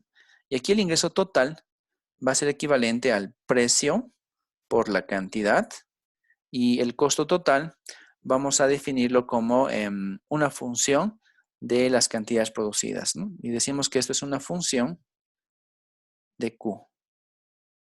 ¿Ya? Ahí me sale el ingreso total y el costo total. Un segundito, en breve se actualiza aquí. Y eso es lo que hicimos con ustedes hace ya 2 semanas atrás, más o menos. Cuando encuentro entonces la relación del beneficio en competencia perfecta, me interesa encontrar su óptimo, ¿ya? Y el óptimo lo encontrábamos a partir de la primera derivada de la función. Entonces encontrábamos luego que para encontrar el óptimo debo derivar la función respecto a la cantidad. Y cuando hacemos eso, ¿ya? Automáticamente este ingreso total se vuelve el precio, ¿ya? Esa es la limitante en esta parte del capítulo. La competencia perfecta obliga a que la derivada del ingreso total sea el precio. Y luego, cuando derivábamos el costo, me salía solamente la primera derivada. Esto, en términos un poquito más simples, podía ser el precio menos el costo marginal.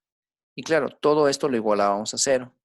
Y luego encontrábamos como condición que la derivada, o sea, la optimización, me da como resultado que el precio debe ser igual al costo marginal.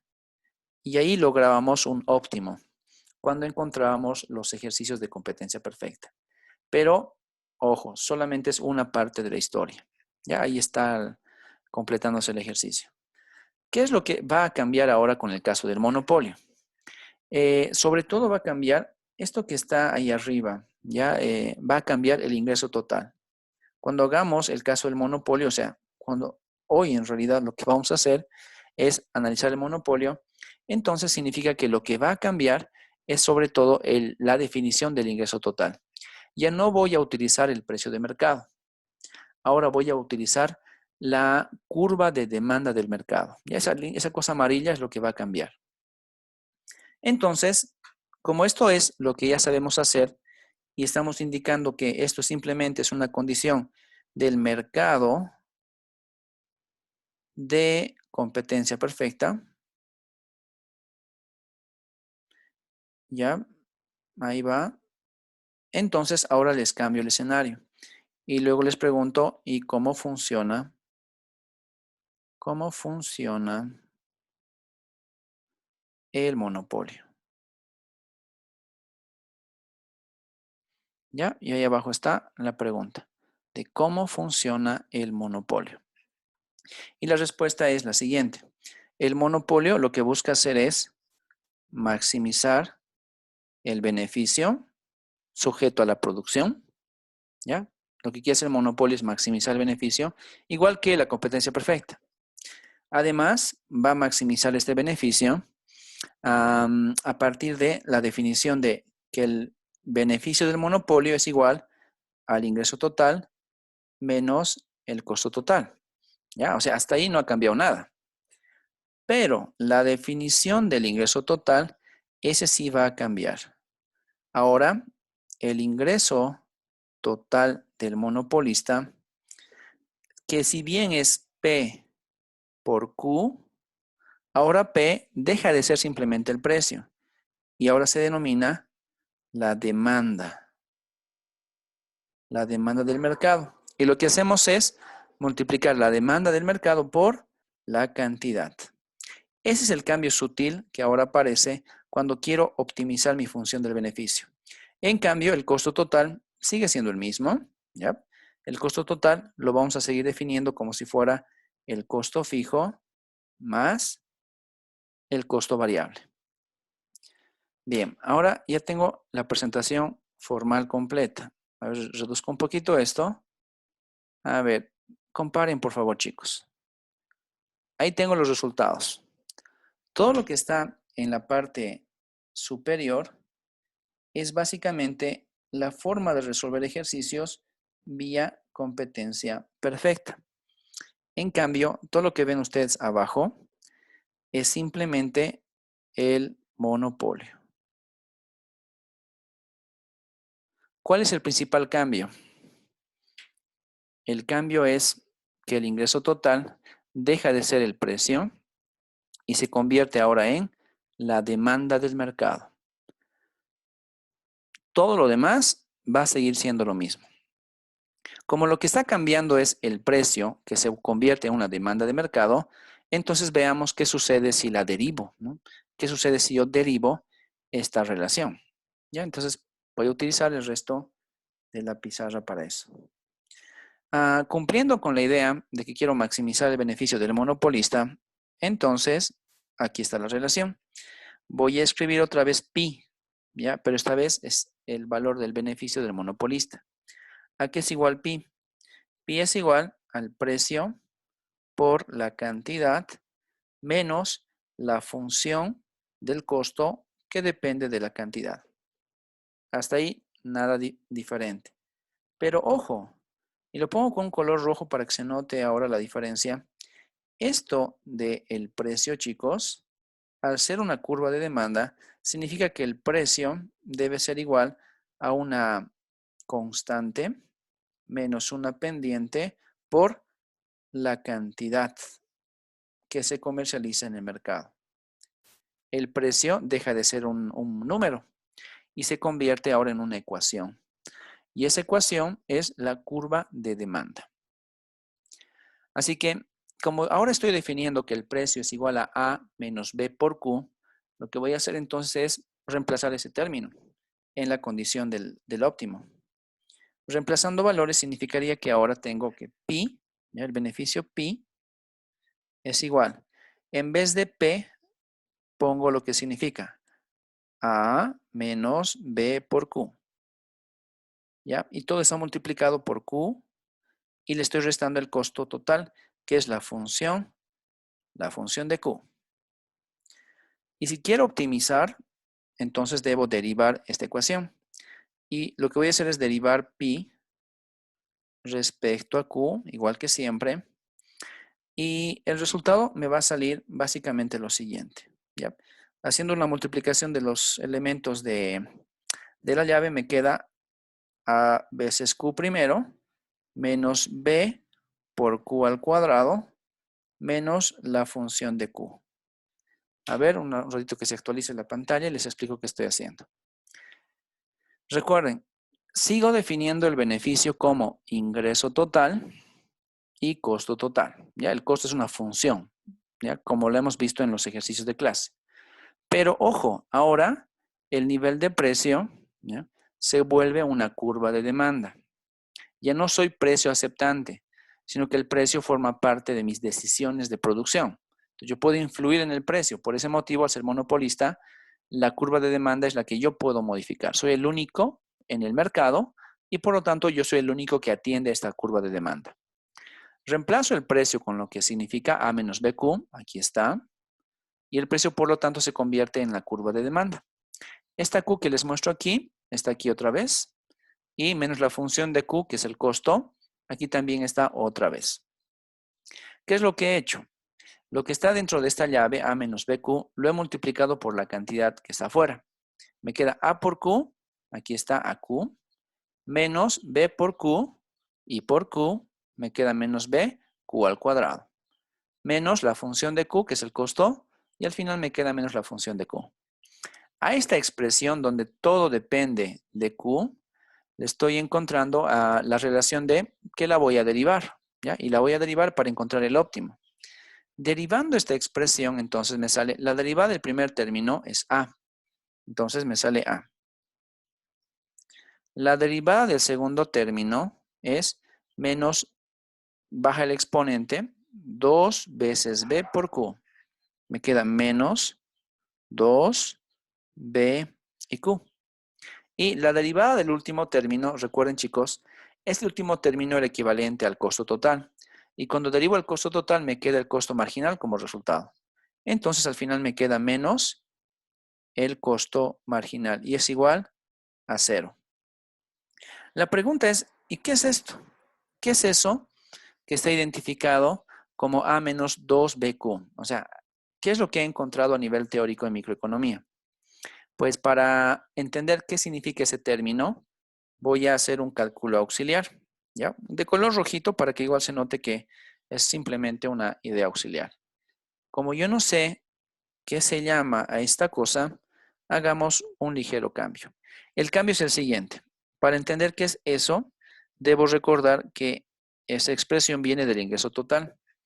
donde el ingreso total era equivalente al precio por la cantidad. Pero como les dije antes, el precio ha cambiado. Ahora el precio va a ser esto que está con recuadro rojo.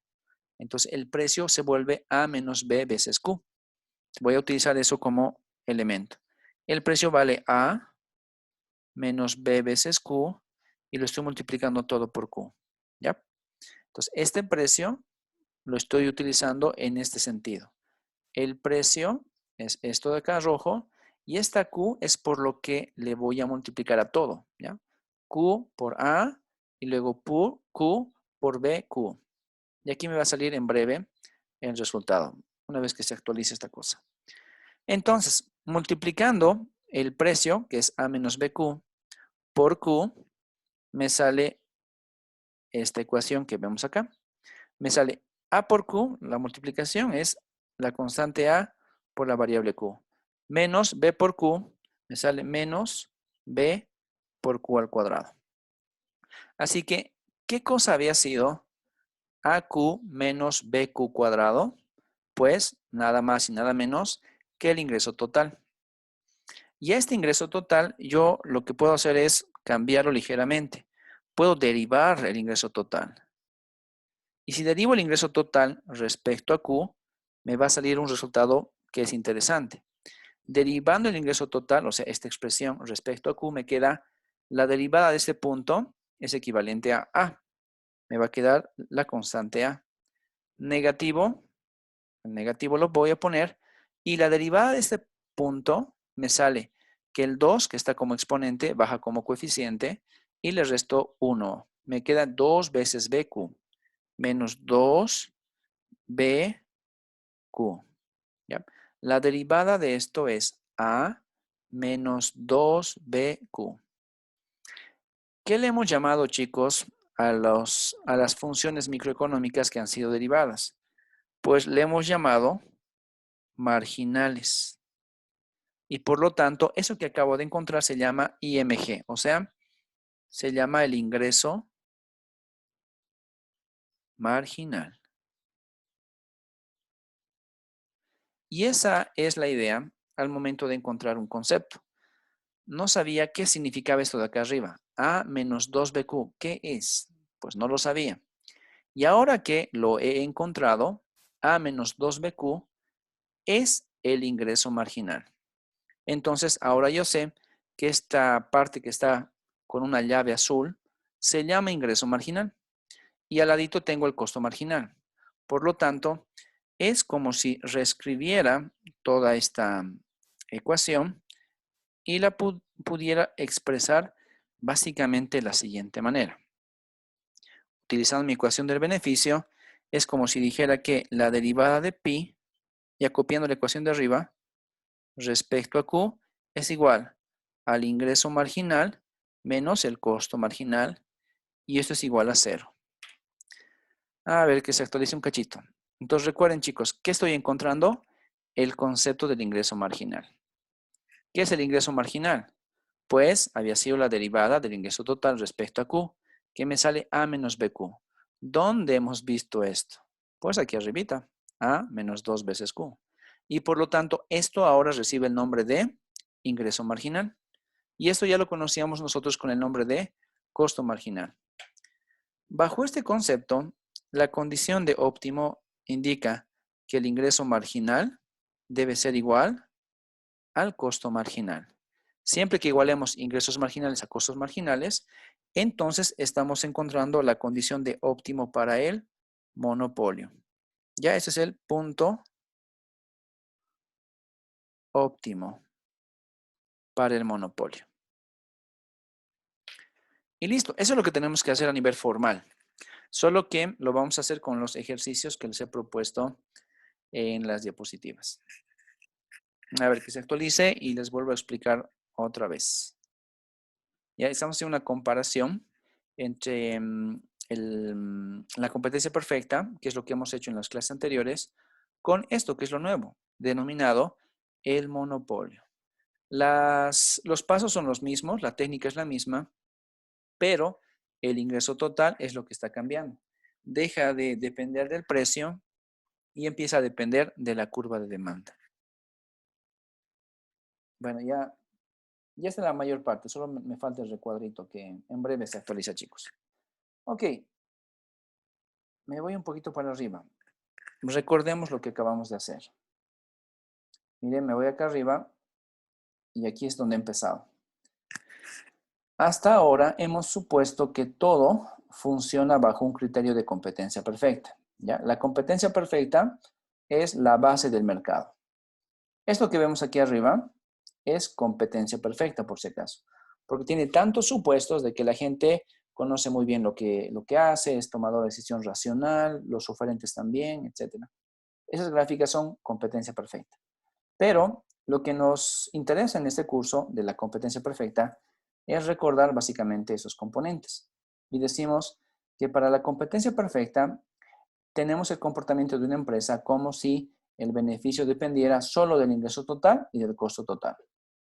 En este caso, cuando vemos el ingreso total, lo hemos definido el ingreso total como el precio según el cual vendemos nuestros productos en el mercado, multiplicado por la cantidad de productos que vendemos al mercado. Y se va P por Q. Y el costo total lo estamos entendiendo como el costo fijo y el costo variable. ¿Ya? Como siempre. Además, hemos hecho gráficas y un montón de análisis sobre estos dos componentes. Y no los estamos variando, sigue siendo lo mismo. El costo total es el costo fijo más el costo variable. Y cuando yo quiero encontrar la ecuación del beneficio, pero no como concepto, sino como un valor a calcular, entonces reemplazo lo que significa el ingreso total.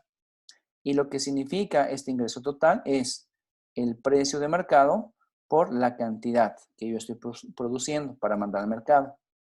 Y el costo total deja de ser un concepto y se vuelve una función. Y es la función de Q. Hasta ahí ya encontré mi ecuación del beneficio. Pero como estoy en competencia perfecta, quiero encontrar un óptimo. Y ese óptimo se lo encuentra derivando la función e igualándola a cero. Cuando yo derivo el ingreso total en la competencia perfecta, me sale que el resultado de la derivada del ingreso total es el precio. Este precio, chicos, se llama el ingreso marginal de la competencia perfecta. Pero como es muy tedioso manejarla, mejor lo aplicamos respecto a lo que conocemos. El ingreso marginal se denomina el precio en competencia perfecta. En cambio, el otro componente, que es la primera derivada, ya lo conocíamos, sabemos que se llama el costo marginal y por lo tanto va por ahí. ¿Cómo encuentro un óptimo en la competencia perfecta? Y la respuesta es, mi óptimo aparece cuando el precio es igual al costo marginal. Pero no es solamente eso, ¿verdad? Cuando nosotros entendemos que el precio y el costo marginal se relacionan, es que hay unas gráficas de interés que las hemos aplicado también muchas veces. Y esas nuestras gráficas de interés, la voy a poner aquí una gráfica chiquita que me ayuda a recordar lo que hacíamos en clases pasadas. Me dice básicamente que estoy analizando la relación del precio con la cantidad. Y este precio y cantidad dependen de mi costo marginal. Y este costo marginal es importante, porque donde esté el precio sub cero afectado con el costo marginal, es efectivamente el nivel de producción que voy a mandar al mercado. Entonces, todo depende del costo marginal y del precio. El punto óptimo es ese. Y además, como elemento adicional, decíamos que el punto donde el precio es igual al costo marginal, también es igual al costo medio. Y encontramos un costo medio por ahí. ¿Cuál es el requisito fundamental? Que en la competencia perfecta, los beneficios son iguales a cero. ¿No? Y esa es la idea fundamental. Todo lo que hemos hecho se resume en este grafiquito. Y además se resume en esta igualdad, donde el precio es igual al costo marginal. Pero la cosa tiene que cambiar algo cuando nos vayamos al otro escenario. Y el otro escenario es, ¿y qué pasa si no tengo muchas empresas? ¿Qué pasa si solo tengo una empresa que vende? Entonces le voy a dar todo el poder del mercado a esa única empresa. Y esa única empresa se llama el monopolio. Así que la competencia perfecta es eso que hemos revisado todo el segundo parcial. No sabíamos, porque no os dije que se llamaba así, pero ahora ya podemos identificar nuestro escenario de análisis. Y una vez que sé que esto es la competencia perfecta, entonces estoy en condiciones de pasar al siguiente nivel. Y el siguiente nivel se denomina básicamente el nivel del monopolio. Y cuando vemos el caso del monopolio, no se olviden que igual tiene una gráfica. ¿Ya? Y la gráfica que tengo que desarrollar se debe basar en los mismos componentes que yo conozco. Y los componentes son precio y cantidad. Así que ahora puedo pasar al siguiente valor. Esto es mi beneficio cero de la competencia perfecta. Cuando tengo un monopolio, ahí estoy. Ya este va a ser mi monopolio. Ahí está. Cuando tengo el monopolio, la estructura de la empresa sigue siendo la misma porque sigue siendo una empresa y las empresas funcionan con ingresos totales y con costos totales. O sea, hasta ahí voy bien. Sin embargo, como es una sola empresa la que está en el mercado, tiene todo el poder de definir precios o cantidades y por lo tanto su beneficio no va a ser cero, va a ganar mucha plata, es un monopolio, es dueño del mercado. Para eso definimos el ingreso total. Y el cambio fundamental del ingreso total es que ahora el ingreso total, chicos, depende de el precio y la cantidad, siendo el precio una curva de demanda. Y esto es justamente lo que quiero graficar. Lo voy a graficar con un color rojo para que entendamos bien el concepto. Esto que es la demanda, básicamente es equivalente a esta gráfica. Una curva de demanda dependiente negativa. Y esta es la demanda. Entonces, todo gira alrededor de la demanda, ¿ya? A diferencia del gráfico superior, en el gráfico superior todo giraba alrededor del costo marginal. En cambio aquí no, la demanda es la que me importa. Me importa muchísimo porque en función de la demanda yo defino mi ingreso total como monopolista. Luego, analizo qué más tengo, los costos. Pues, muy bien, ahí aparecen los costos, todavía no los voy a graficar. Luego les pido a ustedes que optimicemos la ecuación del beneficio a partir de su derivada. Y a nivel teórico yo sé que este precio tiene que cambiar con la curva de demanda, o sea, esta línea roja que ven aquí, y la línea roja la voy a introducir dentro de la ecuación del beneficio. Entonces es esto, y me sale A menos BQ. Debo multiplicarla por la cantidad de producto que estoy mandando al mercado y tengo que restarle mis costos totales. Para optimizar, derivo la función, encuentro el óptimo, y ese punto óptimo me dice que yo debo encontrar un componente llamado A menos 2BQ. ¿Okay? Eso es importante para mí. ¿Dónde lo he visto antes? Pues me baso en esta línea roja para entender qué había sido A menos 2 veces BQ.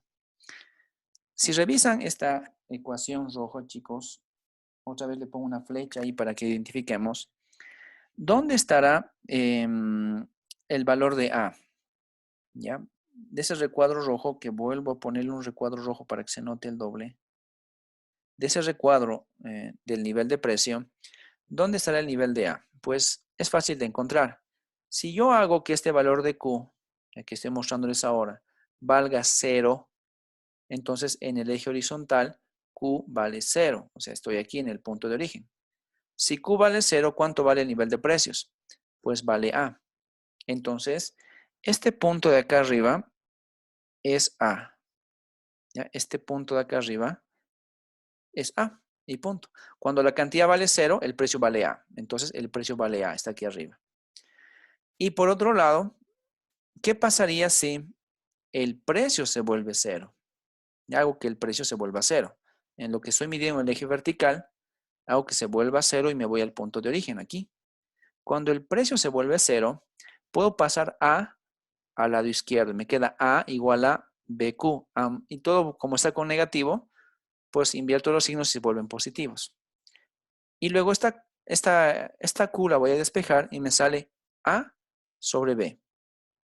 Entonces, el elemento A sobre B es el que está sobre el eje horizontal. Y ahí he encontrado cuánto vale A para el precio y cuánto vale AB para la cantidad. Y son mis dos puntos de la curva de demanda. Y hasta ahí he llegado. Entonces, la pendiente se define a partir de esa relación. La pendiente me dice que P es igual a A menos B por Q. Pero lo que aparece aquí, y sigo con esa duda, es algo un poquito diferente. Lo que aparece dentro de este recuadro, que voy a poner un recuadro verde para que se note, Se parece bastante a la curva de demanda, pero no lo es. Ya, esto se parece bastante a la curva de demanda. Tiene A, tiene B y tiene Q. Pero esta tiene 2 también. Ese 2 me afecta. Bien, esto que le hemos llamado nosotros el ingreso marginal, lo voy a volver a cambiar a partir de esta expresión. ¿Ya? Eso que está con verde arriba es exactamente lo mismo que está con verde abajo. Lo he vuelto a escribir, ¿se acuerdan? Para entender que había encontrado. Entonces, esto A menos 2 veces Q es esto de acá. A menos 2 veces BQ. ¿no? A2 BQ, A2 BQ, ahí está. ¿Qué le hemos llamado? El ingreso marginal. Ahora les pregunto lo siguiente, chicos. ¿Qué pasaría si yo hago que Q valga 0? Si esta Q vale 0, ¿cuánto vale el ingreso marginal? La respuesta es, el ingreso marginal vale A. ¿Dónde he visto A en mi gráfica? Ya, si Q vale 0, el ingreso marginal vale A. A está aquí arriba. Entonces voy a marcar ahí el punto A. Ahí está A con verdecito. Y aquí con verdecito para que se note. Entonces ya he encontrado el punto A del ingreso marginal. Ahora, ¿qué pasaría si yo hago que el ingreso marginal valga 0? ¿Ya? El ingreso marginal valga 0. ¿Cuánto vale Q? Despejen, chicos, cuánto vale Q. Si el ingreso marginal vale 0, entonces me queda A menos 2BQ igual a 0. Pues A, el negativo lo paso a la derecha y me queda que A es igual a 2BQ. Y como quiero saber cuánto vale Q, pues paso 2B a dividir y me queda que Q vale A veces sobre 2B. ¿Dónde está eso en mi eje? Pues está a la mitad exactamente. Aquí está A sobre 2 veces B. ¿Ya? En este punto verde acabo de encontrar el valor del ingreso marginal cuando este valor hace que se vuelva 0. Si el ingreso marginal se vuelve 0, ¿cuánto vale Q? Q vale A sobre 2 veces B. Si junto esos dos puntos, el punto A y ahora el punto A sobre 2B, me queda más o menos esta relación. Una línea verde que ahora ven o que ahora van a ver aquí. Esa línea verde tiene un nombre. Se llama ingreso marginal. Entonces, acabo de graficar el ingreso marginal que se desprende de la curva de demanda del mercado. Y esas son las dos cosas nuevas que estamos introduciendo en el análisis del monopolio. Aquí tengo algo muy conocido por mí. Ya ese algo conocido lo habíamos denominado básicamente el nivel del costo marginal. Y eso que les marco con un círculo azul, el costo marginal, ya lo había conocido, ya sé cómo es su gráfica. Entonces, ese costo marginal me interesa, ¿ya? Y lo voy a utilizar y lo voy a graficar aquí. ¿Cuál es la gráfica de costo marginal, chicos? Pues es el mismo que siempre, no tiene por qué cambiar. Y el ingreso marginal, por lo tanto, lo vamos a graficar junto con el costo marginal, ¿ya? Ingreso marginal y costo marginal. Y voy a encontrar un gráfico conocido. Esto que está con celeste aquí, lo estoy graficando aquí. Esta línea celeste es el costo marginal. Y recuerden lo que tengo que encontrar. Según mi análisis, debo encontrar aquel punto donde el ingreso marginal es igual al costo marginal. Y ese es mi punto óptimo. ¿Dónde ven ustedes el costo marginal y el ingreso marginal como iguales? El único punto es este de acá. Entonces, el punto donde la línea celeste choca y corta además con la línea verde es donde estoy encontrando mi punto óptimo. Y este punto óptimo, chicos, entonces, ¿dónde está? Ponemos una flecha y decimos que está ahí. Este punto es donde el costo marginal es igual al ingreso marginal. Hasta ese nivel definimos el nivel de la cantidad total, Q sub 0, y con esta cantidad total definimos luego el nivel de precio vía la demanda y ese es P sub 0. Suponiendo que por aquí está el costo medio, significa que el beneficio del monopolista va a ser todo el área sombreada, ¿ya? Entonces, el ingreso marginal es igual al costo marginal. En este puntito me permite encontrar la cantidad total que va a vender el monopolista. Y como ya conozco la cantidad que va a vender, lo proyecto hacia la curva de demanda. Y cuando encuentre la curva de demanda, voy a definir el precio. Y la diferencia de este precio mayor y un hipotético costo medio que va más o menos por aquí, dice que todo esto que veo como si fuera un recuadro rayado negro o sombreado negro, es básicamente el beneficio del monopolista, que además se vuelve mayor que cero. Y es un monopolista que siempre gana plata. Y su beneficio es mayor que cero. Es más o menos un área parecida a esta. Eso es lo nuevo. Ahora, comparemos básicamente los resultados. Acá arriba, en grafiquitos, a ver si me entran. Ahí está, me entró todo. Aquí arriba es bastante fácil de entender la idea de equilibrio para una empresa en competencia perfecta, porque solamente me tengo que preocupar de que el precio es la demanda, el precio es único y es la demanda, y como el precio es único y es la demanda, puedo suponer que la demanda es esta línea negra, y ya, es la demanda. Y la oferta es el costo marginal, ¿ya? Donde la demanda es igual a la oferta, es donde la empresa empieza a trabajar. Solo que su beneficio es cero. Esa es la condicionante. Encuentro demanda, encuentro oferta, pero el beneficio es cero. No puedes ganar más dinero porque estás en competencia perfecta. Pero cuando asumes una situación de monopolio, cambia ligeramente la cosa. Ya no tienes una demanda que es una línea recta. Ahora tienes una demanda que es una pendiente negativa, esa línea roja. Es una pendiente negativa. Y por las condiciones matemáticas de mi derivación, hemos encontrado que hay algo de recuadro verde que se llama el ingreso marginal, que es muy importante para mi equilibrio. Y ese ingreso marginal comparte mucho de la curva de demanda. Comparte su constante y comparte gran parte del valor de la pendiente. Solo que aparece por debajo de la curva de demanda, ¿no? Aparece por la mitad, básicamente.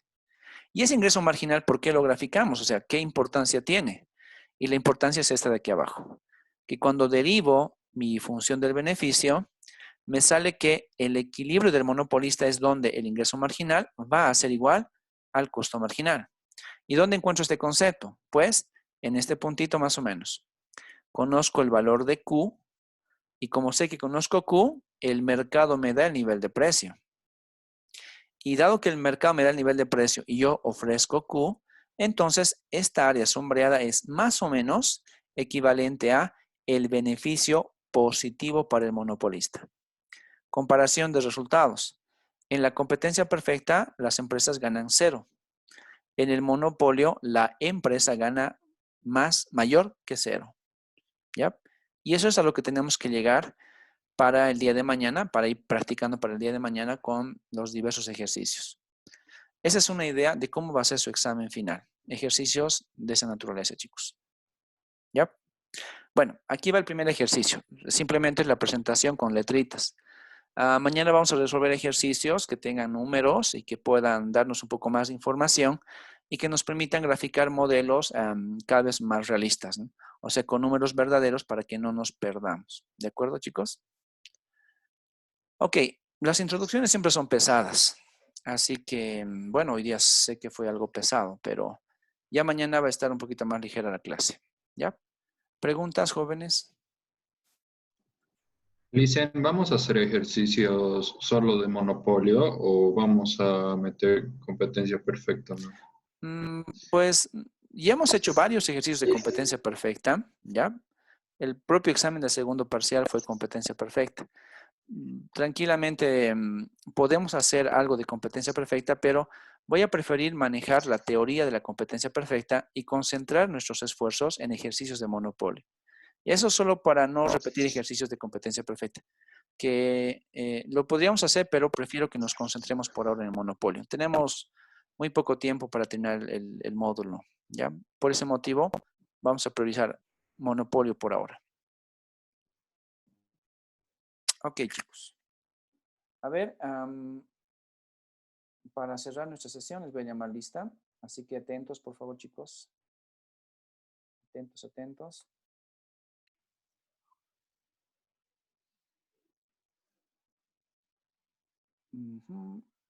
Y hoy día estamos a 16 de abril. Bien, Aramburu Escobar. Aramburu. Araníbar Castillo. Presente, dicen. Gracias. Arce, Aucachi Jainita. Presente, Alicia. Gracias. Valderrama Rojas. Presente, Eh, Lisa. Valdivieso Andia. Presente, Alicia. Gracias. Bolívar Jiménez. Presente, Alicia. Gracias. Casap Ponce de León. Presente, dicen. Gracias. Catacora Novoa. Presente, Alicia. Gracias. Céspedes Escobar. Presente, Alicia. Gracias. Claros Ágreda. Presente, Alicia. Gracias. Claros Cavero. Presente, Lisa. Gracias. Coria Guzmán. Presente, Lisa. Gracias. Eit Vélez. Presente, Lice. Gracias. Guzmán Jaldín. Presente, Lisa. Gracias. Llave Marino. Presente, Lisa. Gracias. Medina Rodríguez. Molina Presente, Beltrán. Ya, gracias, Medina. Molina Beltrán.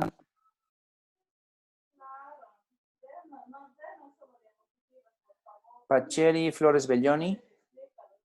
Presente, Alicia. Gracias. Pérez Flores. Presente, Lisa. Gracias. Pérez Rocabado.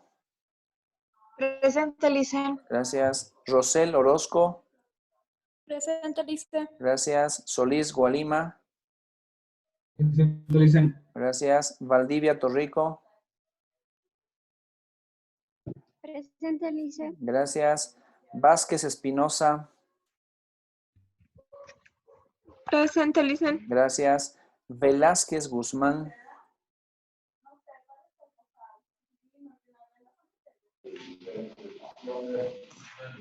Velázquez, ¿está?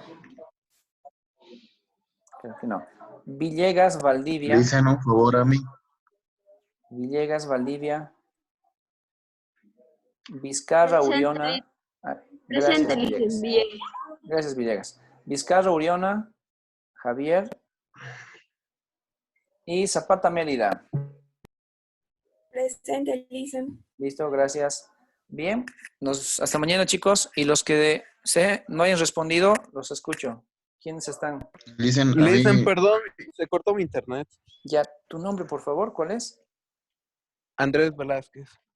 Velázquez, listo, gracias, Velázquez. ¿Quién más? Ignacio. Gracias, Lisa. Ignacio, Sí, sí. listo, Ignacio. ¿Alguien Aquí más? estoy listo. Me falta Molina y me falta Vizcarra. Ok, ahí lo dejamos. Vizcarra tiene problemas. Se le ha cortado el internet durante desde el mediodía, dice. Qué pena. Ya, listo, gracias. Cerramos la clase el día de hoy, chicos. Gracias. ¿Alguien más? María Fernanda Molina, ¿estás?